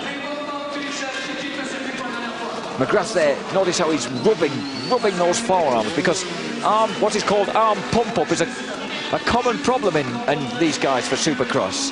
Supercross takes so much instantly out of your arms, your whole body, that you need to be well loosened up and warmed up, because some people do suffer from arm pump-up, and that causes you to have problems holding onto the bars, and that's one thing you don't want to have trouble with when you're going around the course like this. Number 10, Mike Craig. Number 27 is the 24-year-old Thierry Bettis. Number 1, McGrath. Number 4, Steve Lamson. So the two factory Hondas together in the middle of the grid there. Rather sadly for Aviles and number 2, Jeff Emig, is that they have to start from the second row. This is the concentrated face of Sizzler, legs Larry Ward. There's Steve Lamson. There's Larry Ward's superb helmet. The Americans, of course, specialists in great helmet artwork. There's David Pingree taking a look at what's going on. He was deep in conversation with Michael Pichon before Pichon came to the line for this start. They are, of course, teammates on the Pro Circuit Kawasaki setup, which Mitch Payton runs from the state. Mitch, who is confined to a wheelchair after a motorcycling accident many years ago, is here as enthusiastically as ever, watching over the team that he's run so successfully for many years, and for whom Jeremy McGrath won his first national championships. Here's our lovely blonde, 15-second board up, and then she'll be ready for a smart exit. The tension builds. She spins it round to 5 seconds. 3, 2, 1, and go! And this time McGrath isn't at the front, although he might be after the first turn. And number 4 and number 9 down. That's Lamson and Mike Brown. A disastrous start for them too. They just keeled into one another like a pair of dominoes. And someone else hitting the deck is McGrath. McGrath is down in the second turn. We may have a little bit of action. Jeremy's got a bit of work to do. There he is. Downfield. 1, 2, 3, 4, 5, 6, 7, 8, 9, 10, 11. About 12th place for Jeremy, just behind Jamie Dobb, number 19. And they're right at the back of the pack, Mike Brown and Steve Lamson. It's number 20, Jimmy Button, ahead of Fred Bolle. And number 10, Mike Craig. Number 27, Thierry Bettis is in there. Number 3, Stefan Everts has a reasonable start. But watch that man McGrath. He'll be out to make as much time as he can early on. 1, 2, 3, 4, 5, 6, 7, 8, 9, 10, 11th already. And Mike Brown as well latching on, just 2 places behind. And it's good to see that. Oh, and that was a bit of brake testing. That was a Kawasaki front wheel that was getting unnerved there, and I think it was Pichon. I think it was Michael Pichon that was ruthlessly taken out by a fabulous handbrake turn there. Jeremy McGrath just locking the back wheels, switching the Honda round and leaving Pichon nowhere to go.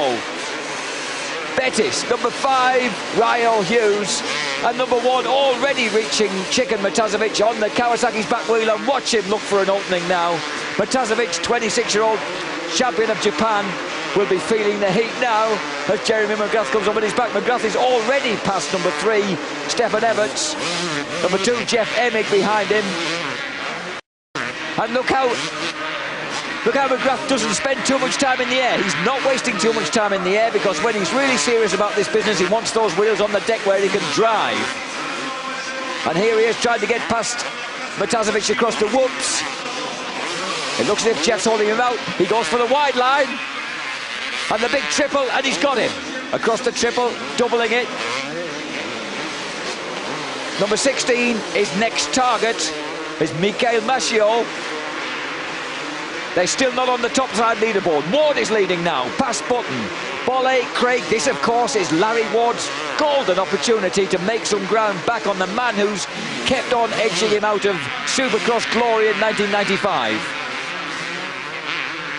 Jeremy McGrath on the gas, Jeremy McGrath working, glancing across as he's in the air there to see where the opposition has got to. Now notice how he lines himself up almost gently, and then look at him. Well, you see, you save a bit of time to gain a bit of time. He just momentarily relaxes, sets himself up from the whoops, goes across them so neatly, so quickly, that number 16, Michael Machiot, could do nothing about it as McGrath went past. Here's Jeremy in the tunnel. 23-year-old former Californian BMX champion.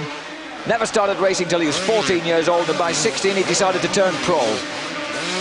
And here he is, only 7 years later. That's what's really hard to credit. And he just flicks his tear-offs in mid-air over the tabletop, takes the tight line again, lines himself up, wheelies, a beautiful technique as he wheelies himself across the initial 3 whoop-de-doos. And here's number 6, legs Larry Ward, the Nolene Sizzler Yamaha pilot.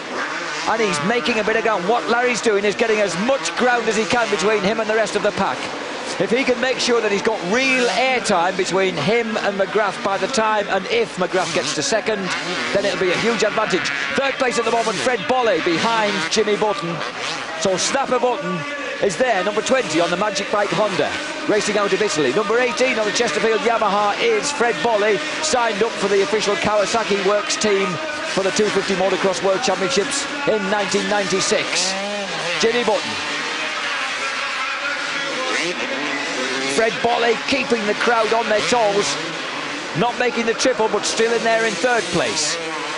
There goes Frederick from Marseille and deep in the south of France, 21 years old. Number 10, Mike Craig still in there, Rhino Hughes. And behind them, the ever-threatening figure of Jeremy McGrath. He's got 20 laps to do something about this. Craig takes a quick glance behind him. Was that a yellow flag going out? We don't know. Oh! And that was Rhino Hughes. That was a savage but clean pass on a start with Mike Craig. And we see him far more of this because this track has just been loosened up that couple of seconds. Here comes the blue plate all over the back of Thierry Bettis, and it is McGrath managing the tight line but not managing the triple. That's the drawback of taking that tight line. 3 doubles instead of 2 triples, and that meant that Bettis got away from him a few moments again. Even Jeremy McGrath can't get away with it every time. Thierry Bettis, the 24-year-old, is doing pretty well. What he is doing is a lot of favours to the likes of Larry Ward, allowing all the time precious seconds for Ward to keep extending that lead. Number 2, Jeff Emig, has been attempting to follow McGrath through and making a pretty good job of it. He's on there. It's a few seconds adrift, but doing well. Now, McGrath tries again across the whoops. But Bettis is a notorious blocker. Jeremy didn't quite clean him out then, but he did stop him. He stopped him getting the triple in.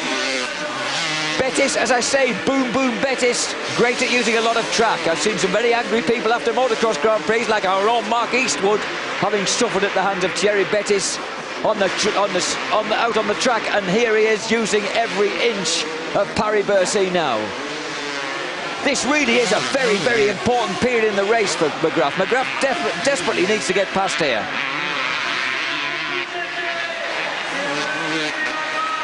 The crowd are raising the roof. They're really enjoying this. Look, McGrath tries from the inside again, but Bettis won't let him have it. But this time, McGrath gets a clean run through the whoops. And that's a lovely clean pass. Over the double, and then the triple, and then a pop off the end, and it's enough to keep Bettis behind him. Beautiful technical control from McGrath there. And now he's got that obstacle behind him. The wheel's in the air. He's on the leaderboard. He's on the leaderboard. 10 points in the bag now, but that's to Larry Ward's 20 as they stand at the moment. But of course, Larry's not going to make a mistake. Mind you, he's an experienced boy now, the 25-year-old, originally from Seattle, Washington, now resident in Florence, California.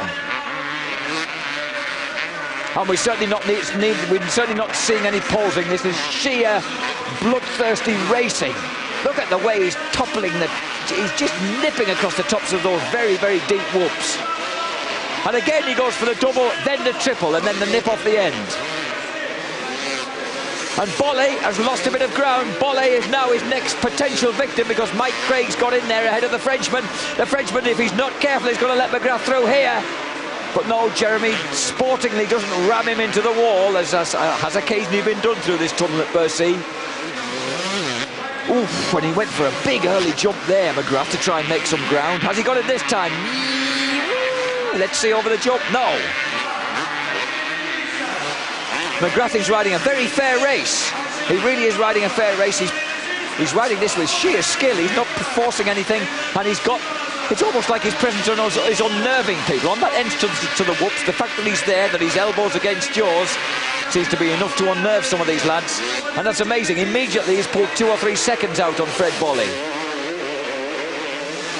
Now then, next in line, Bolle is out of it already. The next in line is Honda of Troy's Mike Craig.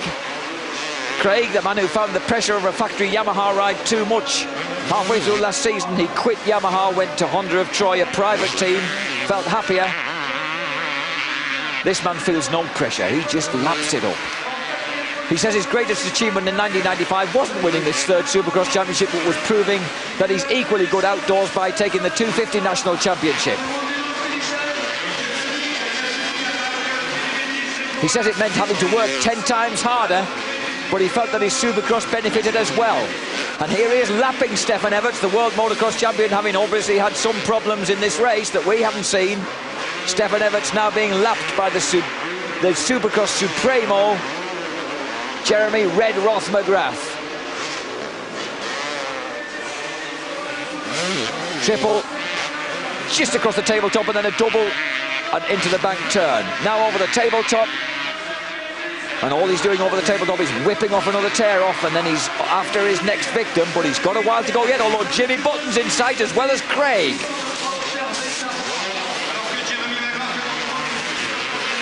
All the time, it's fractions of a second. As he says, it's the focus and the concentration. But look at the gap.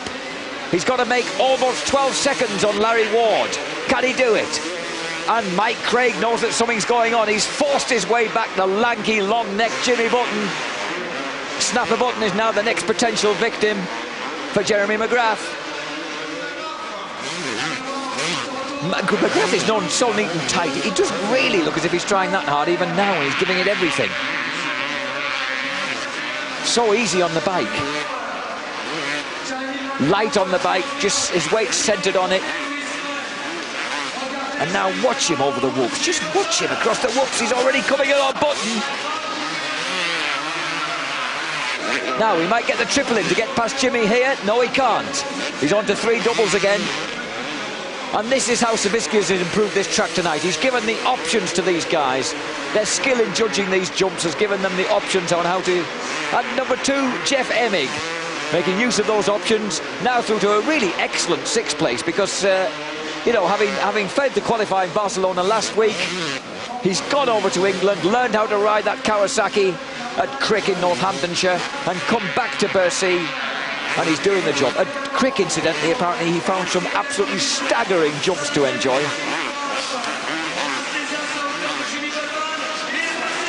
Here comes McGrath, and there goes Button. Sorry, Jimmy.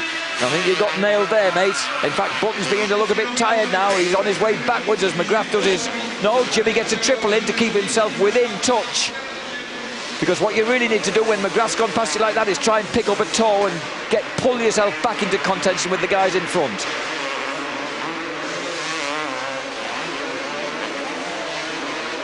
McGrath, snapper Button. Honor of Troy's Mike Craig is there ahead now. Next man on the list.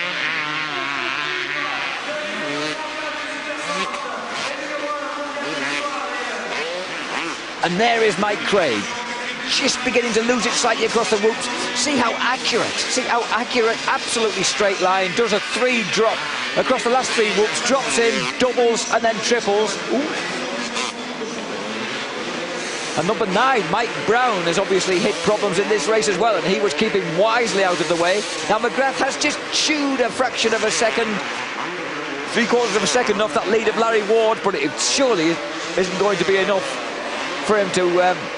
he's got to chew off more than that if he's going to get to the front. And somewhere up front, where you're not seeing him on the screen, and you are now, is Larry Ward, using those long legs of his 6'3" frame to perfection. He's tripling, doubling and out, so he's sorted that far side of the stadium out exactly the same as Jeremy McGrath.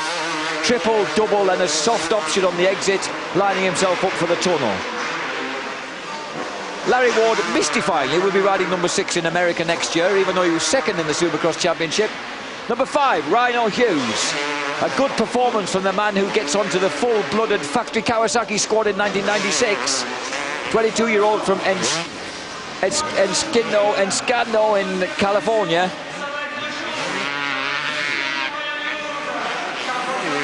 Three tours to go. 3 laps left for Rhino Hughes. Looking pretty solid in second place now. He's lying 4th in the championship at the moment, so it will do his chances of improving that position no harm at all.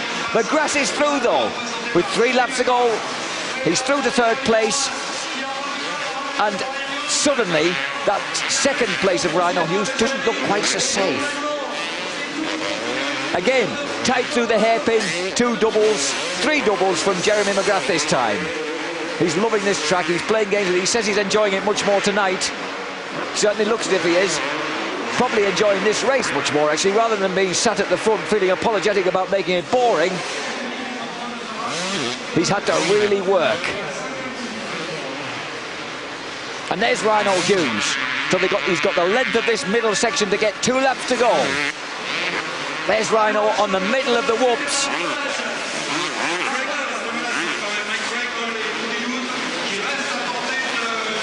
Beautiful, beautiful. His technique across there's not been a flaw in his technique across the whoops. Number 19, Jamie Dobb, has now been lapped by Larry Ward.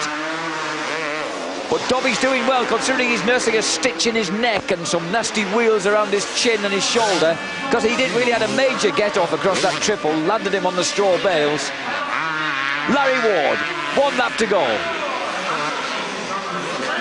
Oh, we'd be happy with this. Larry just loves winning over here. The 25-year-old from Florence in California just adores winning in Bercy. He loves the crazy crowds here.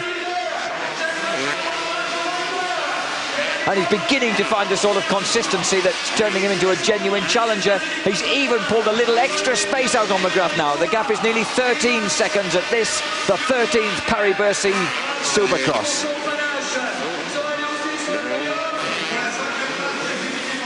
Can Jeremy see Rhino Hughes in the tunnel yet? We don't know what the gap is out there in the tunnel. As Larry Ward emerges back into the arena. Checkered flag in sight. It looks to me as if Jeremy McGrath's going to have to be happy with... Way! Arms aloft. There's the victory that Larry Ward wanted. He'll be absolutely ecstatic about that. Rhino Hughes celebrates in a different fashion. And here's Jeremy McGrath after a great ride through the field. And he doesn't give it. He's not too pleased with the fact he hasn't won. But what can you expect? That was a pretty fine ride from about 12th place through the pack. And it means that McGrath will now have And there's Steve Lamson. Steve Lamson coming across the line. We're not sure in what position. McGrath will now have 55 points in the championship, which means there's nothing wrong with his lead. Although it does mean his lead is actually down to 3 points, because 20 points on top of 32 by my mathematics is 52 points for Larry Ward, which means he's only 3 points off the lead. Rhino Hughes gets 17 points for his second place. Excuse me while I do some extremely hurried mathematics, which puts him on 39 points. And here's Larry Ward, vanqueur of Paris-Bercy. Larry invariably pops wins in. He's been popping them in since about 1989 here in Paris-Bercy. He never manages to get more. Jean-Pierre, the dear, amiable old drunk of Dunlop, gets his congratulations in there. And here we have a last glimpse of the getaway with Mikhail Pichon. And there is the misfortune that struck McGrath and gave us such a superb race. It only takes a little nudge like that to put down the best supercrosser in the world. There's number 4, his teammate Steve Lamson, but the man who did the winning is Yamaha's number 6, Larry Ward. And there he is, clean shaven now. He's been whiskered for many years. 6 foot 3 inch. And a very, very happy 6 foot 3 inches of Seattle, Washington, now resident in California. Nobody is able to go and catch you. Well, you know, sometimes. I was real glad when I got that started. I looked at K2, I was looking for Jeremy. Now this man could always win from the front. We'll have more of this superb action for you tomorrow night, so join us then. This is Jack Burnicle saying goodbye from Larry Ward and Paris-Bercy and the World Supercross Championships for this evening.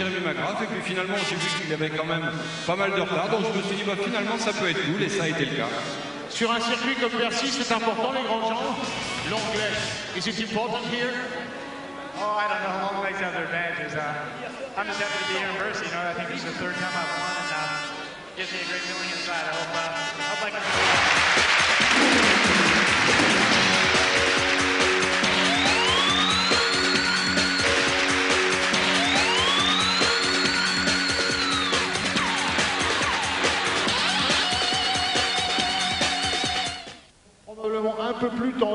Good evening and welcome to the 4th round of the World Supercross Championships here at the magnificent Palais Omnisport in Bercy, which is on the fringe of Paris. We're looking at the lineup for the first semi-final of the 250cc Championship, the World Supercross Championship, which started last weekend in Barcelona and goes on to Tokyo after being here in Paris. The getaway for the first sees number 31, and that's the German Bernd Eckenbach getting away at the front. On the Kawasaki, Eckenbach across the huge jumps on the first lap. Number 8, Phil Lawrence, the American, chasing the German champion. Number 16, Machiot, a local hero from France, is also in there. Across this evil set of whoops, and it's still Bernd Eckenbach holding on at the front from the Kawasaki of Phil Lawrence. These guys racing for a place in the final. They didn't make it through in the heat. Number 34 in there also. Number 9, Mike Brown, a dangerous rider from the state, from Tennessee, taking that 3rd place. Number 16, Machiot, still in there. And number 7, the veteran Yamaha rider from the States, that's John Dowd. Through the tunnel, back out into the arena. The first 4 go through to the final. The rest of them will have to go and murder one another in a repechage, a last chance that sees just the first 2 riders go through. Here it's almost sensible. There's 4 of these guys go through to the final. And of course it's the final that carries points that score for the World Supercross Series. Number 16, Mikhail Machiot, winner of the Spanish 125 Grand Prix in the World Championships this year. A bit of a favourite with the French fans here. He's chasing number 9, the man from Tennessee, that's Mike Brown. Phil Lawrence on the Kawasaki in 3rd place. Through the tunnel back towards the arena, Machiot, Dowd, and number 14, 3rd in the 500 Grand Prix, the only 500 Grand Prix runner we've got here at the World Supercross Championships this year, and that's Darrell King from New Zealand. Darrell says that getting across these obstacles when you've been used to riding a brutal 500 Grand Prix bike outdoors is pretty tricky. He says you lose your sense of timing, and getting it back to get the right timing, the right amount of throttle to get across these obstacles is pretty tricky. Eckenbach now has been edged back by Phil Lawrence into second place. He's the European middle of a sandwich of Americans right now. Mike Brown and the Honda on his tail. Back into the arena. Lawrence, Eckenbach, and Eckenbach, I think, might lose. Just slightly chickening out, I think, as Mike Brown threatened a bit of a block pass there, and Bernd thought better of trying to challenge him. So Brown goes through the second. Mike Brown, he's one of the few people who believes that Jeremy McGrath, who's leading this championship, the reigning US Supercross champion, can actually be beaten. He says it won't be easy, but it's always a possibility. You've got to think that way. Eckenbach now third, but that's sufficiently good position to qualify in at the moment. Dowd and Darrell King are the people who aren't making it through. Darrell actually threw away a really good, comfortable fourth place on the last lap of his heat. And Brown, I think, has stuffed it in front of Lawrence there. Lawrence fights back across the tabletop. Brown will have to find another way through. Tries for the outside line, cuts back in as they go across the whoops.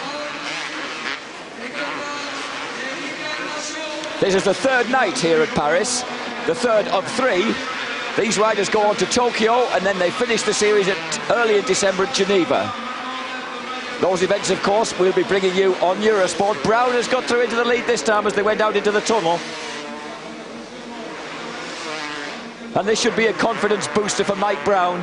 He didn't have a good night last night. He'll be looking to improve things now.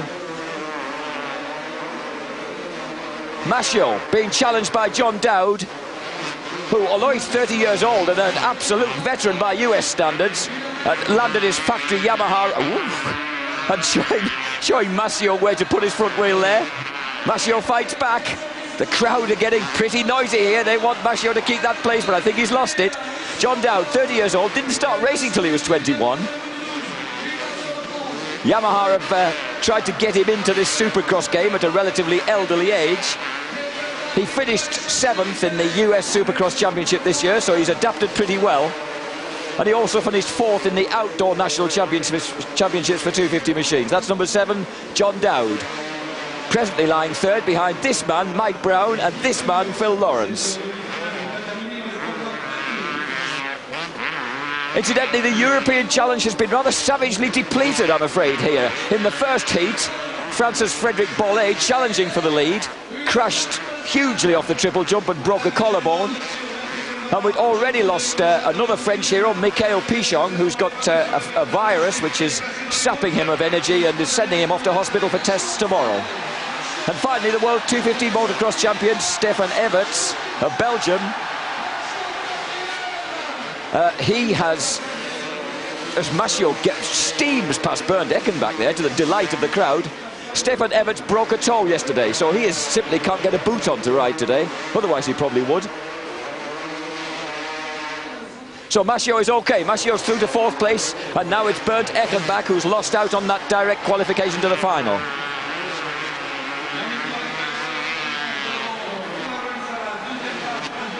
Number 16, Mikhail Mascio, 22 years old. Across the whoops. Some guys double them, some guys triple them. Some guys simply fall into the holes in the middle. Number 9, Mike Brown, he certainly doesn't. Over the triple, gently over that one, doubles the last one into the left-hander before the tabletop. And that's a victory for the man from Piney Flats in Tennessee. Started racing at 13, which is as soon as his dad Bernie, who raced himself, would allow. So there's a victory for Mike Brown, through to the final along with Phil Lawrence, John Dowd, Mikhail Mascio. Messrs Eckenbach, Lanza, Lambert and Nielsen have to go and look at the last chance repechage. The second semi-final, rather surprisingly, features Jeff Emig, who finished such a tremendous third in the final on Friday, and that's number 2 on the Kawasaki. But it's number 17, former 125 world champion Pedro Tractor from the Netherlands, who momentarily gets his nose in front. But Emig is there. Also featured, even more startlingly, is number 1, the blue plate of US national champion Jeremy Red Roth McGrath. Jeremy crashed on the first turn in his heat and restarted so far back he spent his time showboating, just jumping for the entertainment of the crowd, absolutely flying, getting himself into all sorts of glorious shapes, bringing the house down. Racing didn't come into it, that was just pure entertainment, and then here he is now out to qualify in the semi-final. That's number 1 with the blue plate, presently behind number 20, Jimmy Snapper Button, and number 2, Jeff Emig. Number 2, Emig, Button, number 1, McGrath, 15, Frederic Veal. So one of the French guys is in there. There is still some European challenge left. It is a bit depleted, but it's still there. And there's Fred Veal, trying to keep in touch. Someone in the background there definitely not keeping in touch as they piled off the double. And it's these whoops where McGrath really shows his class. McGrath and Emig, it was number 26 who went down. Looks as if he's okay, and that's David Aviles, who is the 125cc Spanish champion, who rode very well last night. Number 1, McGrath, all over the back of number 20, Jimmy Button. Jimmy finished 4th in the 125 World Championships, having come to Europe for the first time this year. And he's reckoning on returning to the... I don't know whether he'll be riding for Magic Bike Honda, which is the Italian team he rode for in '95, and who he's riding for here, obviously. But he's certainly determined to stay in Europe. Emig leading Button, leading McGrath, taking the tight line onto the whoops. McGrath is so smooth, skims across the tabletop. Jimmy not quite as smooth, he had a... Oh, and that's the McGrath version of the block pass. And that certainly put paid to Jimmy's chances of staying in second place. I was going to say Jimmy had a terrible crash on the whoops in his heat. It's good to see him out here in such good-looking fettle now, because he was laid prostrate for some time after flying over the bars, after really digging the front wheel in. Because racing in Europe, of course, he doesn't get the opportunity to keep tuned into Supercross the way that McGrath and Emig and the other resident homeboy Americans do. They race Supercross for a solid 6 months at the beginning of every year.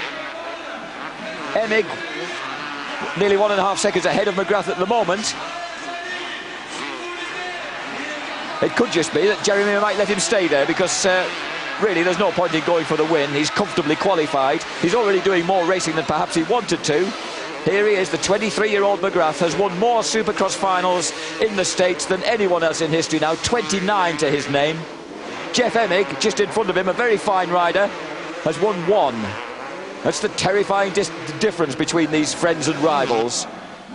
Emig has recently signed for Kawasaki. He rode for them for the first time at Barcelona last weekend and failed to make the final.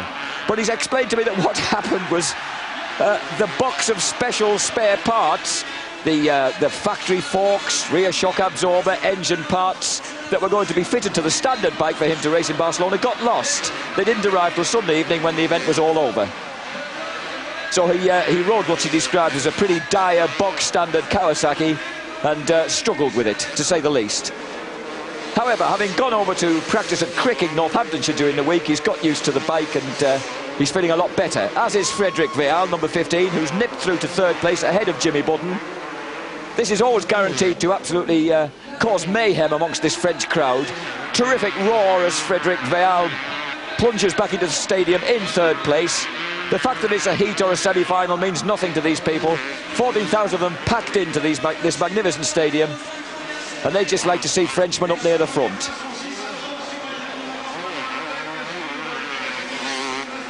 McGrath triples and triples again with tremendous ease, consummate ease. Rarely looks as if he's putting any real effort into it. He's got several nicknames, Jeremy. Showtime, Red Roth, Supermac. The Supermac one's interesting because when he was 5 years old, he was so mad about Superman that when he was given a Superman outfit by his parents, he went upstairs and threw himself off the roof thinking he would fly. Thankfully, he only bit his tongue and knocked the wind out of himself a bit and otherwise survived. Here he is having a real nibble at Jeff Emig, but that wide line is definitely the more comfortable one across the whoops, and once more it's Jeffro that comes out in front. Jeffro just doubles, triples, and then over that last jump and off into the tunnel. This tunnel, incidentally, it's invisible to the crowd in the stadium, but there's a huge screen at each end of the stadium for them to enjoy the action as the guys power out between these unforgiving brick walls. And Jimmy Button's back into third place. Got the better of Frederick Veal.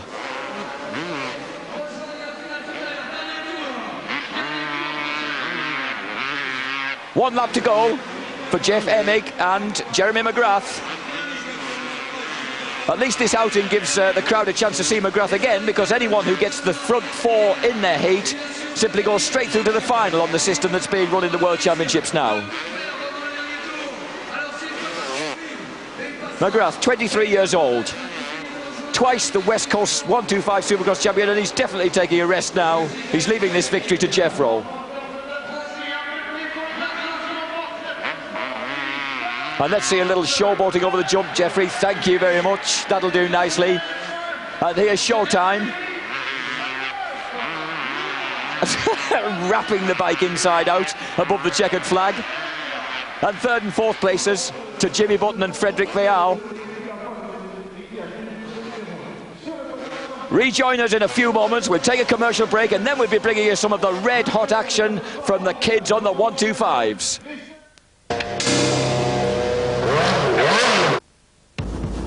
Like most supercars, this awesome machine runs on Bridgestone tires.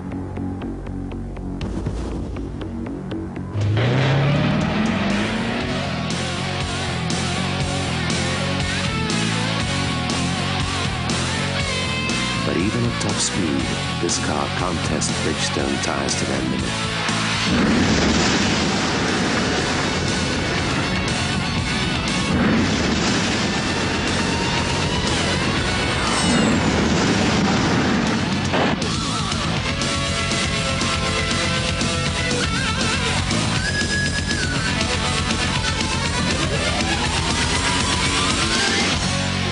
Bridgestone, the science of performance.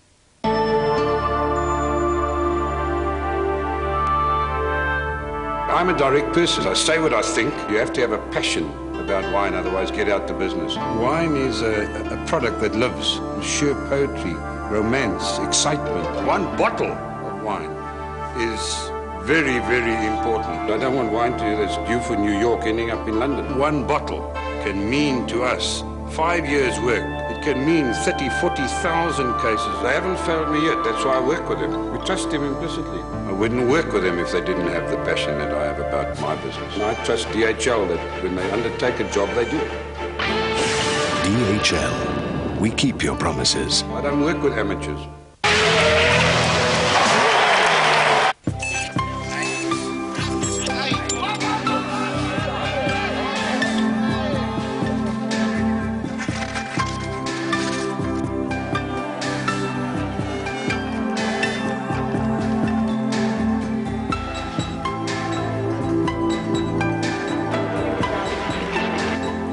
The 1995-96 winter season is brought to you by Warsteiner, partner in the Eurosport team.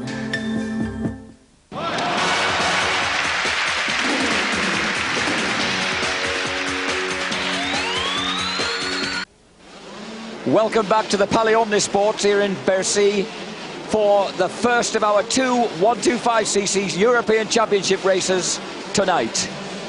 So far in Bercy, the last two nights, we've had a clean sweep. 4 out of 4 for 20-year-old David Pingree. Number 3 on the Kawasaki. Just getting squeezed out, but I think he might make it round the inside. As number 9, the Englishman Ryan Vols gets pushed right out into the bales. And it's number 19, Stefan Chiampi of France, who's bringing the crowd to their feet by snatching the lead. A rare moment as Pingree doesn't get away first. He's ahead of number 6, Edgar Torrenteras, in this extremely French field of fast French kids who are getting in all sorts of shapes across the whoops. Here goes Pingree. And I think it might be bye-bye Chiampi as regards the lead. And this is the thing about this kid, David Pingree. He gets away at the front and he makes ground very, very fast. And if you let him get away, he seems to stay away. Pingree, number 3, leads. Number 19, Chiampi, second. Number 6, Torrentera, third. Now, West Championship leader, Sebastian Tortelli, number 1, he's in there in 4th place. 4th place for Tortelli. He's presently leading this championship, having won in Barcelona, but he's definitely been feeling a bit second best to the American visitor during these few nights in Paris. Number 5, Stefan Roncada, is also placing well there. A brilliant, brilliant 16-year-old kid who we've really seen feature strongly across this weekend. The crowd are loving this. They really are lifting the roof off as these French lads have a go at one another as well as anyone else. And there's Tortelli snatching 3rd place from Chiampi. Beg your pardon, not from Chiampi, from Torrentera. Chiampi's still in there on the Honda, the red Honda, in 2nd place. Number 1, Tortelli, championship leader, lies 3rd. He finished 3rd in the 125cc World Motocross Championships. Number 5, Roncada, has come through ahead of number 17, Serge Guidetti on the Honda.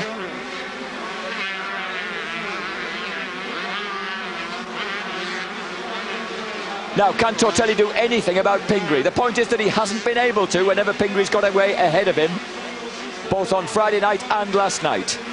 Can he do anything about him tonight?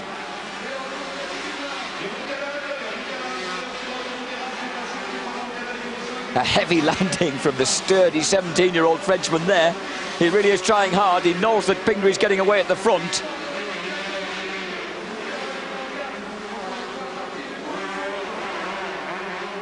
These 125s have been providing some of the best scraps here in Bercy as the engines scream through the tunnel, burst back out onto the arena. And this is where the crowd get really excited when they can see the guys again.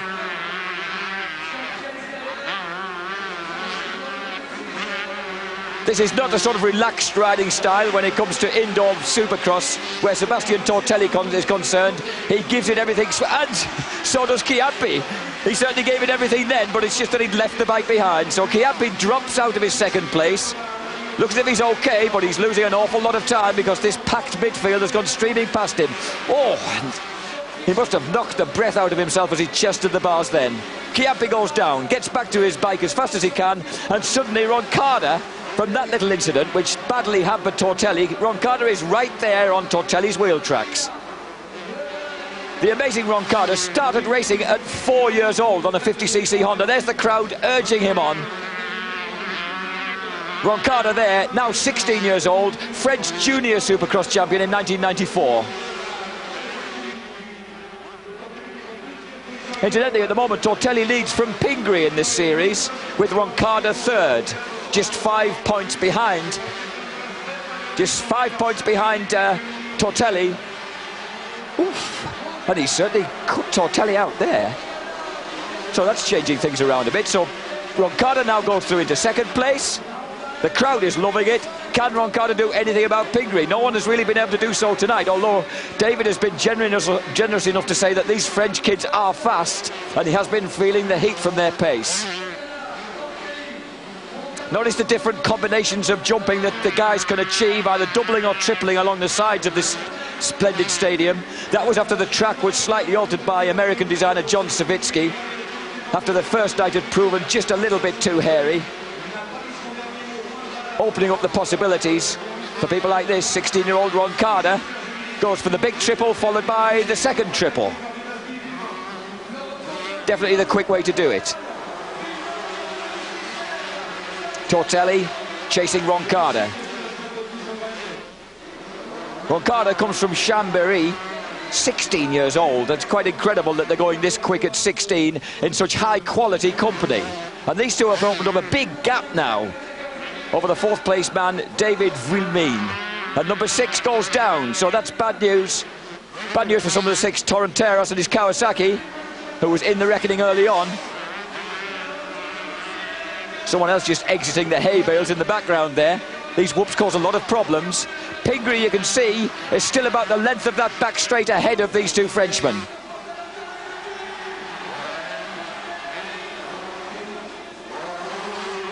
Sebastian Tortelli, who is now under the being tutored by France's first ever World Motocross champion, 1986 250 World champ Jackie Vimont.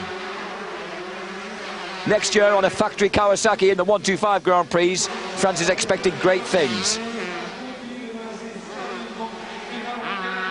Roncada, though, is beginning to ease away. In fact, he might even be beginning to close the gap on Pingree. Serge Guidetti, number 17, goes through. He's lost his place to Villemang, who's come through well from a poor start.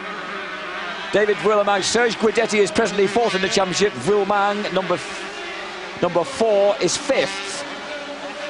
And here they are at it again with number 7, Philippe Dupasquier, also in there, the young Swiss champion on the Yamaha. There he is, Philippe Dupasquier, diminutive 5'2" Philippe, just losing his way a little bit on that back straight. And number 17, Guidetti, makes every opportunity of pulling away. As Jeremy McGrath says, it's a game of not making mistakes. Even small mistakes cost you dearly on such a tight track as this.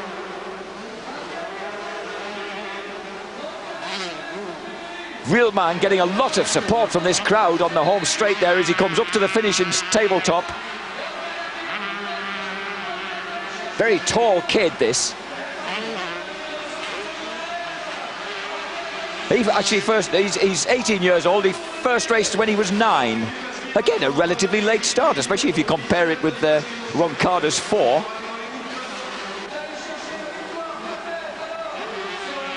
There he is, number 5, Stefan Roncada. Don't forget that somewhere up front, but not very far up front now, is David Pingree. And Roncada really has closed right up on him. The crowd are getting very, very excited here.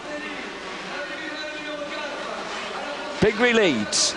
The 20-year-old who's lived since he was 10 in Scottsdale, Arizona, not far from World 125cc champion in 1994, Bobby Moore. Originally came from Montana, and he now lives with his mechanic in Southern California.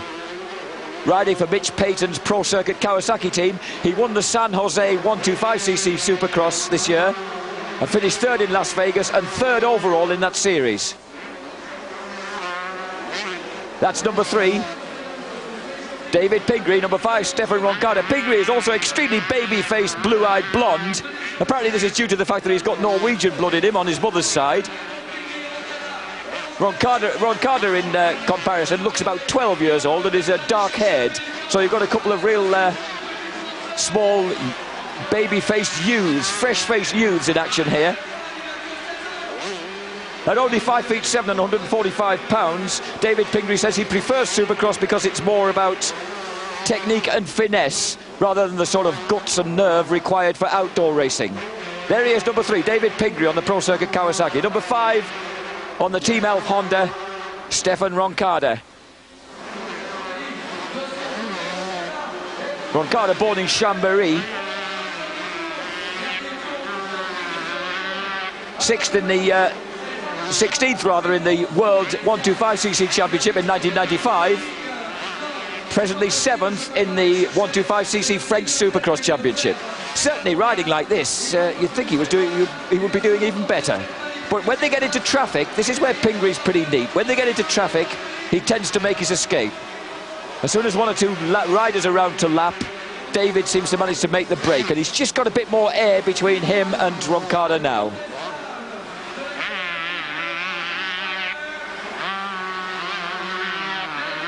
And that's the win for David Pingree, ahead of Stefan Roncada, and in 3rd place, Sebastian Tortelli, losing more ground on Stephen Pingree. Winning the race, Roncada 2nd, Tortelli 3rd. Remember, every race counts on the 125s. Villemang 4th. We'll be back for the 2nd race in a few moments.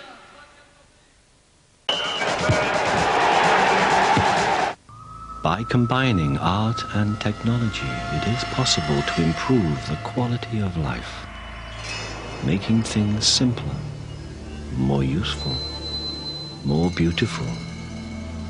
We've designed power and economy into our unique Ecotech engines, created electronic traction control for unbeatable handling. New Vectra from Opel. It is art in motion.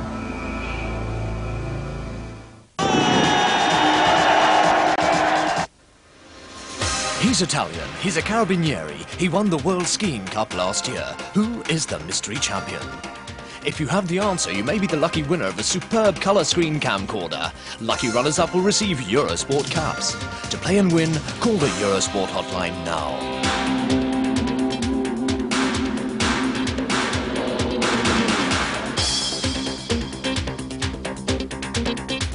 Eurosport wishes you good luck.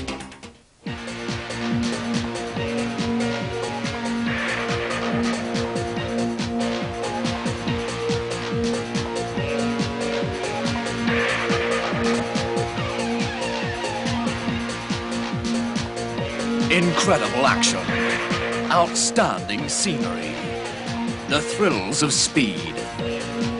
You have it all. Monday, 8 p.m, Speed World on Eurosport.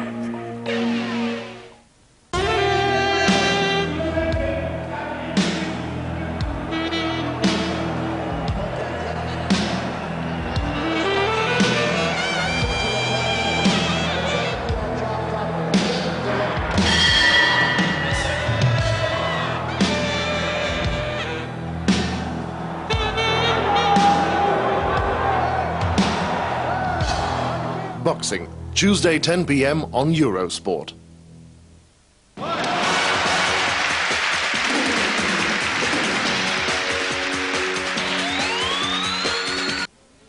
Welcome back to the Palais Omnisport here in Bercy. 5 seconds to go for the gate to drop on the second European 125 Championship race of the night.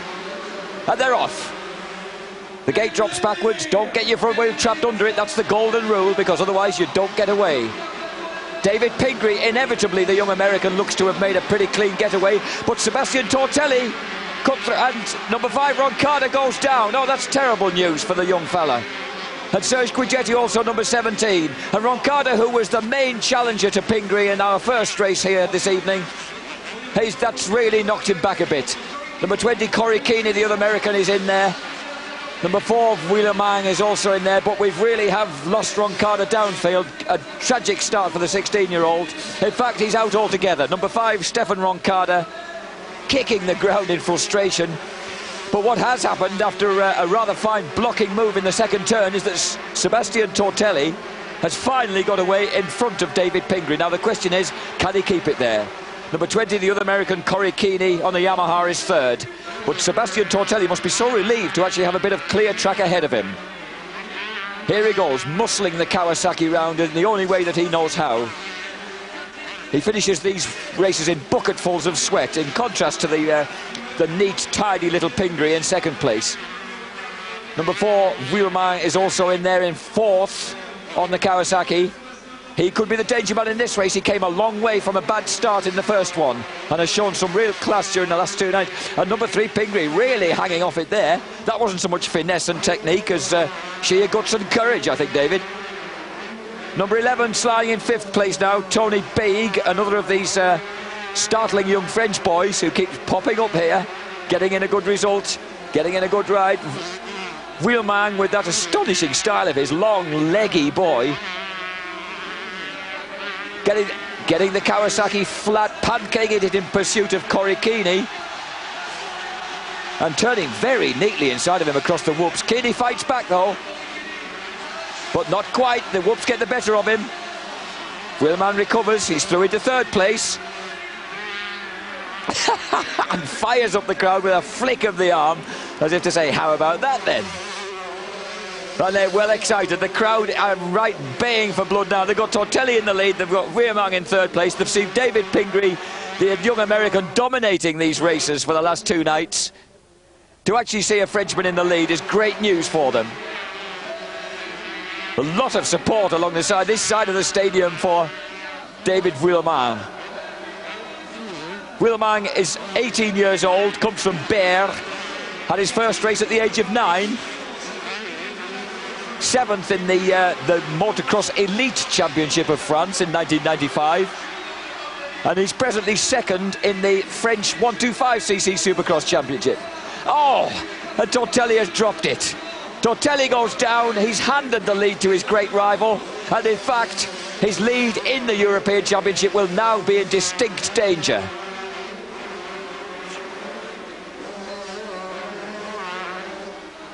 And he's off again. Oh, what a terrible mistake. Tortelli's really gone to pieces.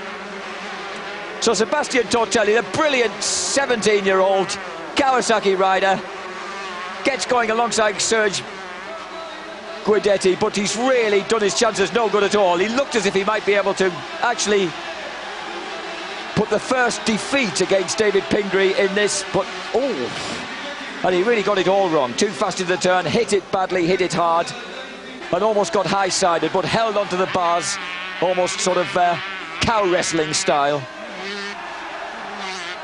And that extravagant airtime that David Wilmar is getting, he really is fired up now. He's right hot on Pingree's tail. If Tortelli can't beat Pingree tonight, then perhaps Wilmar can. Turning tight, going for a double, and then the long triple. Using those long legs to advantage when he's in the air. David Wilmar, Corey Keane still in third place, Baig in fourth, Torrenteras in fifth, and the Finn Veerlanen, who's been very consistent in midfield throughout these 3 days at Paris-Bercy, is in sixth place. The crowd are howling. The crowd are absolutely bringing the roof down now as Wilmar goes after Pingree. He really is sensing blood here. Across the whoops. With that strange little tabletop in the middle that just momentarily slows them down. Very, very difficult to deal with and get your momentum up for the second lot. Wilmar alongside.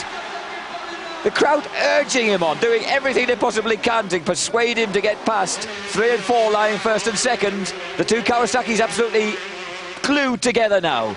Wilmar goes from the inside line. Doesn't make it there, tries again. There'll be a stupendous roar when they hit the arena. Here they go. Going for the long line round the outside. Can he make it? No. Pingree very neatly blocks him off there. There's no way around the outside there. Tries perhaps the inside line again as they hit the whoops.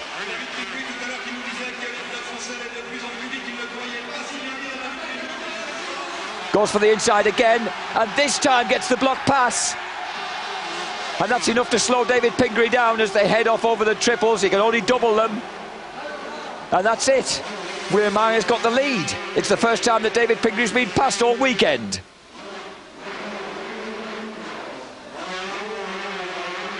The crowd will just be waiting to greet Wilmar as he comes back into the stadium. Here he comes, and here they go. Number 4, Wilmar. Number 3, Pingree. But I don't think Pingree will let this go easily. He knows that about 4 years ago, the great Jeremy McGrath came here on a similar Kawasaki team pro circuit, Kawasaki to this, and whooped everybody's backsides in the 125s. He'd love to do it right the way through the weekend himself. He's coming back. Certainly not giving up easily. Winner of San Jose 125 Supercross this year, third in Las Vegas, third in the championship overall. He was invited over by organiser Xavier Oudouard, so that Xavier said that there was something to measure the young Europeans by. And David has certainly proved a pretty healthy measurement this 3 nights in Paris. It could be that finally, however, one of the young Frenchmen stamping the gears in there has got the better of him.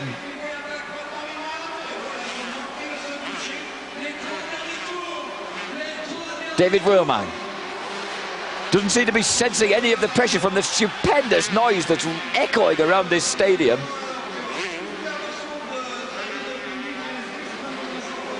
Number 19 getting well out of the way. That's a kindly sensible Stefan Chiampi. Obviously the man who really did a face plant on the whoops in the first race when he'd had a good start. Obviously he's had bother again in the second. Terrific contrast in style here. The great rangy style of Wilmar and the really neat tapped style of David Pingree. 5'7" all 145 pounds of him. The Scandinavian blonde from Southern California out of Montana and Scottsdale, Arizona. Going for the wide line to get the run at the triples. Up he goes. Triple the second lot. No, only a double this time.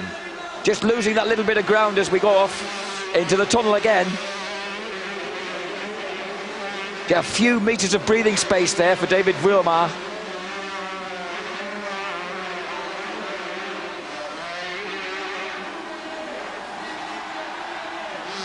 That's tremendous noise again as we come back into the stadium, and it looks as if they're about to lap the European 125cc motocross champion. That's Marco Stolman from the Netherlands.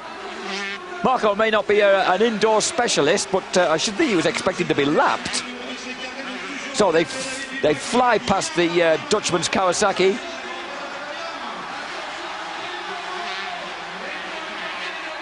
Pingree still hasn't given this one up. The crowd are absolutely on their feet. This, of course, would be the first French victory of the weekend. They've waited until Sunday night, right through Friday, right through Saturday. They have seen, I beg your pardon, Michael Pichon did have a heat win for them yesterday. But Pichon, of course, is out with a virus, going for hospital tests tomorrow. They're making up for it here. Vuillemin looking like he might get this 1-2-5 victory. And he has. How about that? Throws a few dramatic Gallic kisses to the crowd, and that's David Vuillemin through in front. And that means that the position in the championship puts David Pingree ahead of Sebastian Tortelli by 2 points in this championship. And the winning overall, 37 points for David Pingree, who wins the 1-2-5s tonight.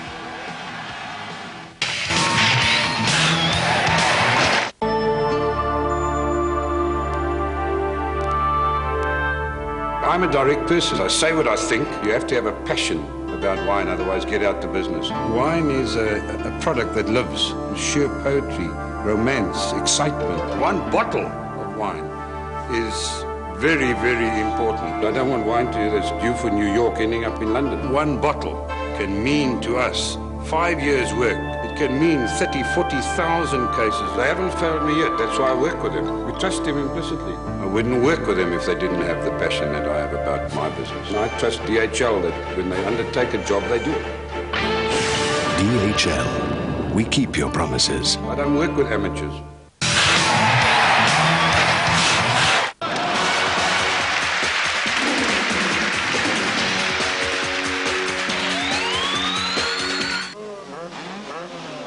Welcome back to the Palais Omnisports here in Paris for the final of the 4th round of the World Supercross Championships for 250cc machines. 5 seconds to go. Incidentally, just to tell you, David Pingree has taken the lead in the European 1-2-5 Championships. Now it's Jeremy McGrath defending his slender lead. The blue plate of the #1 Honda factory rider gets to the front and stays there. That's bad news for his rivals. McGrath at the moment is exhibiting such superiority at this game that it's always a terrible blow for these guys to see him hit the front so early. Number 4 is teammate Steve Lampson is second. Number 6, last night's winner, Larry Ward in 3rd place. Number 5, Ryan Rhino Hughes on the factory Kawasaki is 4th. But up at the front, the Red Roth, Jeremy McGrath. There he goes, Lampson second. Ward, desperate to become king of Bercy. He's never quite made it, although he's won it. Number 16, one of the French heroes, Michael Machiot, in trouble already on the first lap. Number 7, the veteran Yamaha rider John Dowd in there. And do we see, and that somersaulting bike in the background on the whoops was indeed Machiot. And that was a brave move by Lampson. Steve almost made a block pass pay there against McGrath, but McGrath very, very astutely avoided it. And this is where Jeremy is so good. Very smooth across the whoops, across that table, across the top of the middle. The only guy who really matches him over there is Jeff Emig. And sadly, in this final, Emig has been down on the first lap and is right at the back of the field. Absolutely dead last. Here they go through the tunnel, the front 4. 5th place belongs to Jimmy Button, number 20. 6th place to number 7, John Dowd on the factory Yamaha. He's followed by number 11, the veteran Jeff Chicken Matazovic, the Japanese motocross champion on a Kawasaki. But McGrath at the moment sitting there at the front, if you could call this sitting. Ward uses his terrific 6'3" height and those long legs to catapult himself over these whoops, and block passes Steve Lampson at the end to go through into 2nd place. He puts his newfound consistency down to being stronger and fitter this year. Ryan Hughes gets through past Lampson as well. Just that little bit more bite and aggression as they go into the tunnel.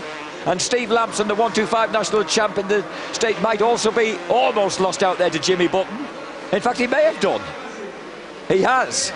Jimmy Button, who rode the 1-2-5 World Championships this year, stuffs the American national 1-2-5 champion.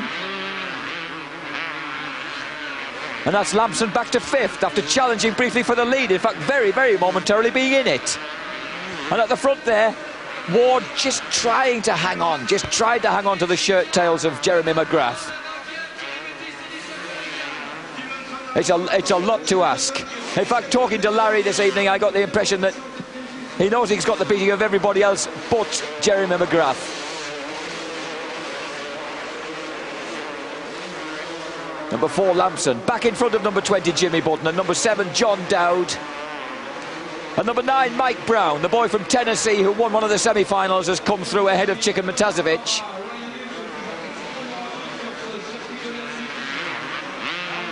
This, of course, is where all the action is right now. Whether anything will happen at the front, if anyone can close down on Jeremy Showtime McGrath, we'll just have to wait and see.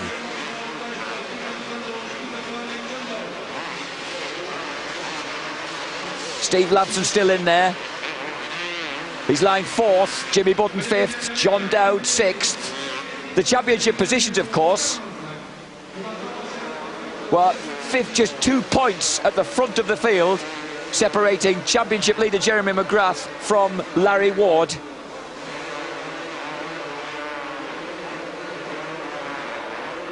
That's 54 points for McGrath, 52 points for Larry Ward, 39 points for number 5 in 3rd place at present. That's Ryan Hughes on the Kawasaki. 4th place, Steve Lamson on 38. That's him, number 4. 5th is Mike Craig on 32 points. He went down on the first lap in this final with Jeff Emig, so he's not done his chance any good. And Ward has messed up the whoops there, crucially messed up the whoops, and Rhino Hughes has gone through. So Rhino Hughes suddenly eats up some distance there, and from being 10 yards behind is 10 yards in front of luckless Larry. So Larry Ward suddenly sees that gap at the front of the world, in front of him in the World Supercross Championship, opening up again. McGrath just getting away a bit. He'll have his work cut out. He did manage to catch and pass Jeff Emig on the last lap of the final on Friday to finish 2nd behind McGrath. Now he needs to do it all over again against Rhino Hughes. And here's the man at the front. We saw him really having to work hard last night when he came right through the field from 12th to finish 3rd. Doing it for the front this time. 4 Lamson, 20 Button, 7 Dowd, 9 Mike Brown, 11 Chicken Matazovic. And it's great to see the different combinations that these guys are using as they go along there. Brown using all sorts of routes to try and get past John Dowd there.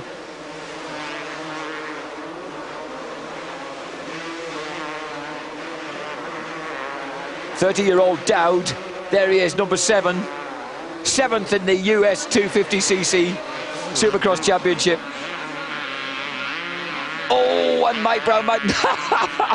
Well, that was an attempt at block pass, but unfortunately it was the hay bale that blocked Mike rather than Mike that blocked Dowd.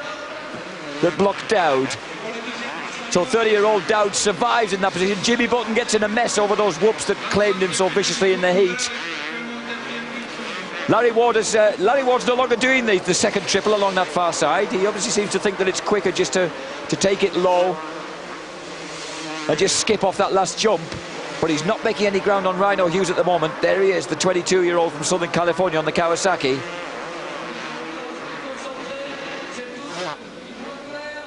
Ryan lost the 125 National Championship this year to Honda's Steve Lamson, absolutely on the last race. His chain actually broke on the 2nd last corner of the last race, but he, as he says, Steve had him well beaten by then, so that was not a crucial factor.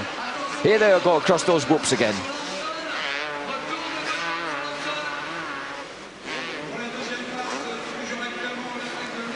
So this could change things at the front of the championship. Ryan Hughes at the moment is lying a good 3rd in the championship. He'll inch a few points back on Larry Ward if he can stay in 2nd place now. 4th and 4th in the championship, Steve Lamson. Jimmy Button looking to try and retake John Dowd, who snooped through in front of him. Jimmy, after a season spent outdoor racing in Europe, acquitting himself very, very well to this tight indoor Supercross track, and acquitting his block passing extremely well in that case. Just a quick glance back. I don't know whether that's apologetic or just to say, gotcha. Mike Brown now challenging John Dowd again. Side by side across the whoops. And in the background, Mike Craig recovering well, and there goes Brown. The 22-year-old from Tennessee skips past John Dowd. Had a bad night last night, Mike Brown, looking to improve. And behind them, it looked as if Mike Craig, who's presently 5th in the championship, recovering well from his crash on the first lap, is right on the tail of Chicken Matazovic.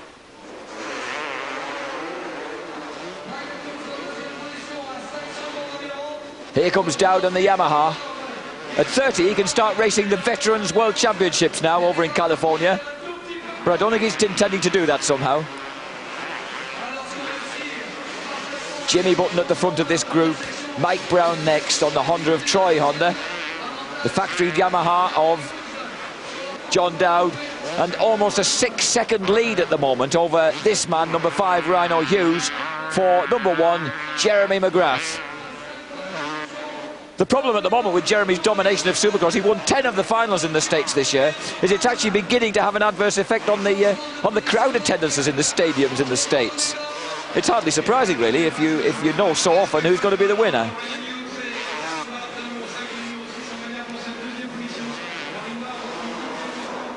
And I don't know whether Larry's feeding the pace a bit. He's definitely easing off down that back straight. Rhino has just been able to pull a bit of ground on him now.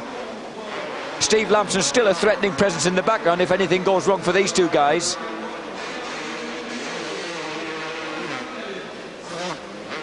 Lampson, originally from Sacramento, now resident in Riverside, California, where he says he's only 20 minutes drive from Honda's test track. He'll be defending his 125 National Championship next year for the factory Honda squad in the States.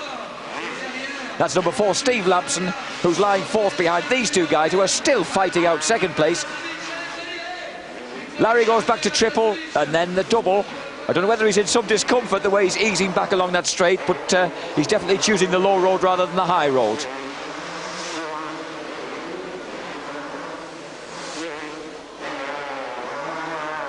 Rhino Hughes, who was 2nd in the United States 125cc West Coast Championship in 1994 and 2nd in the 125 National Championships in 1995. So he's been consistent, but may not be quite as consistent as he'd like to be. Although at Bercy, incidentally, in 93, this man, Ryan Hughes, won all 3 125cc class motos. And here they are lapping Michael Machiot, the unlucky Frenchman. Steve Lampson, number 4, Jimmy Button, number 20, is escaping from John Dowd. And John Dowd seems to keep managing to open up that gap again on number 9, Mike Brown, who's now under threat from his Honda of Troy teammate, Mike Craig. Craig, incidentally, won the Nicholas Rodil Trophy in 1991. That was the predecessor of the World Supercross Championship. And he was 2nd in the World Supercross Championship in 1992.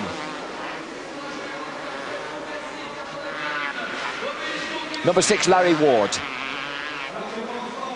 Larry has now won 3 times, I beg your pardon, here at Paris-Bercy. Firstly, way back on a Suzuki in 1989, then on a 250 Suzuki in 1991, and of course last night on the 250 Yamaha.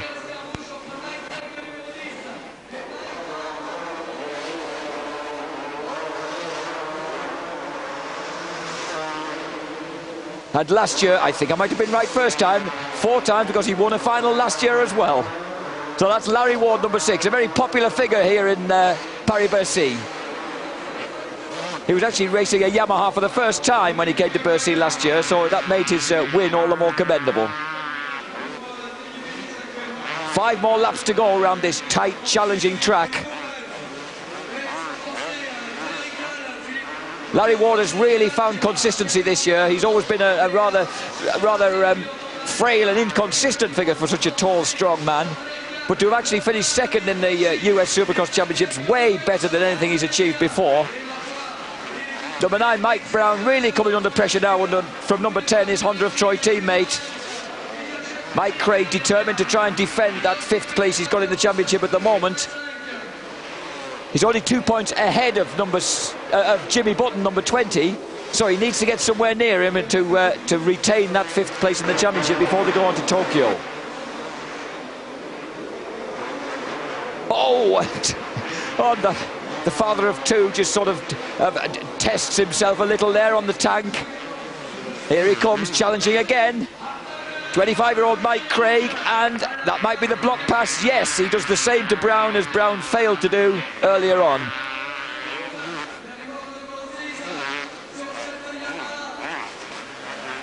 Mike Craig skips off across the whoops. In the background there, the two Kawasaki's of number 11, Matasevic, number 15, Frederic Veal, who, of course, is the first European in the frame at the moment. It really has been a bad night for the European contingent. Not, however, for these two. Still fighting over that second place. Still wondering where Jeremy McGrath is and if they'll ever get near him, and the answer to that is probably not, but really entirely concerned with one another now that Jeremy's 7 seconds clear.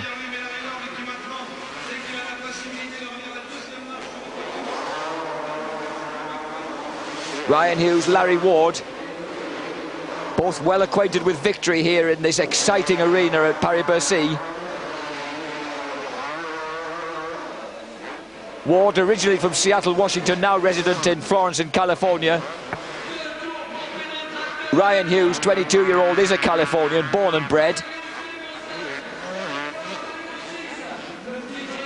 And here at the front, I was going to say another Californian born and bred, but in fact Jeremy McGrath's family moved from San Francisco to Sun City, where his grandparents lived, and set up home there in Southern California, which is where Jeremy, when he started racing at 14, the extremely late stage really, made his name. Number 5, Ryan Hughes, number 6. This is a pretty intense battle, but number 1, clear of it at the front, lapping number 17, Pedro Tractor, who incidentally won the repechage race, came through on the last chance ahead of Daniel Obelisco, the Frenchman. Now watch this through the whoops. If we follow this boy through the whoops, just trickles across the top of that tabletop in the middle. Perfect timing, perfect timing. Hughes and Ward tend to hit that tabletop a bit harder, just taking that little bit more out of themselves. But of course they are in a sort of all-out battle, so one can expect them to be really going for it.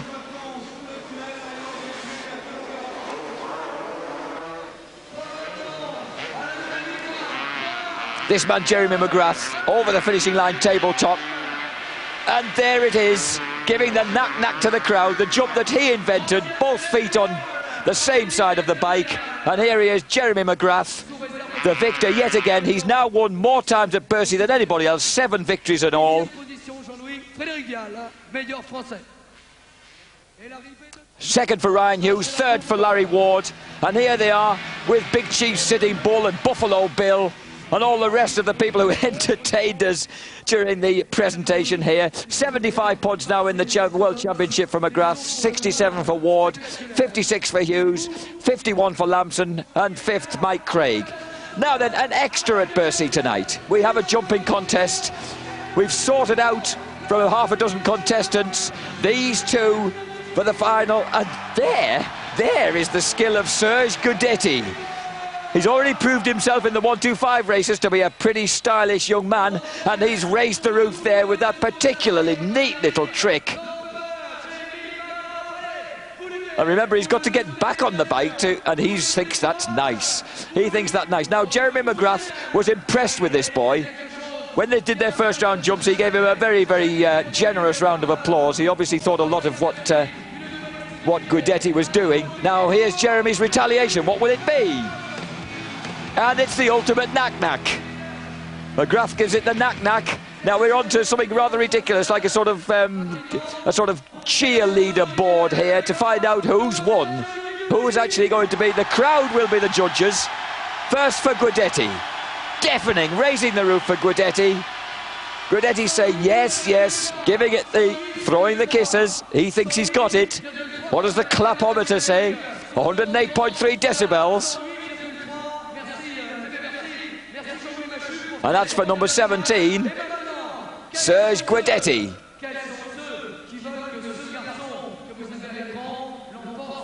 Jeremy McGrath, 23-year-old McGrath, 3 times World Supercross champion, says, come on, give it some for me as well. Oh, and is he going to get there? No, it's 105 decibels, so it looks like the crowd have judged, well, a little bit of bias perhaps here. The crowd have judged Gudetti, perhaps deserved winner there. So McGrath has finally been beaten. Well, he lost last night, didn't he? He came from last to third in the final, but tonight he's won the racing, but lost the jump. However, the thing that matters to Jeremy McGrath is the World Supercross Championship, and that goes on to Tokyo in a couple of weeks' time. There's some more improbable jumps being demonstrated here.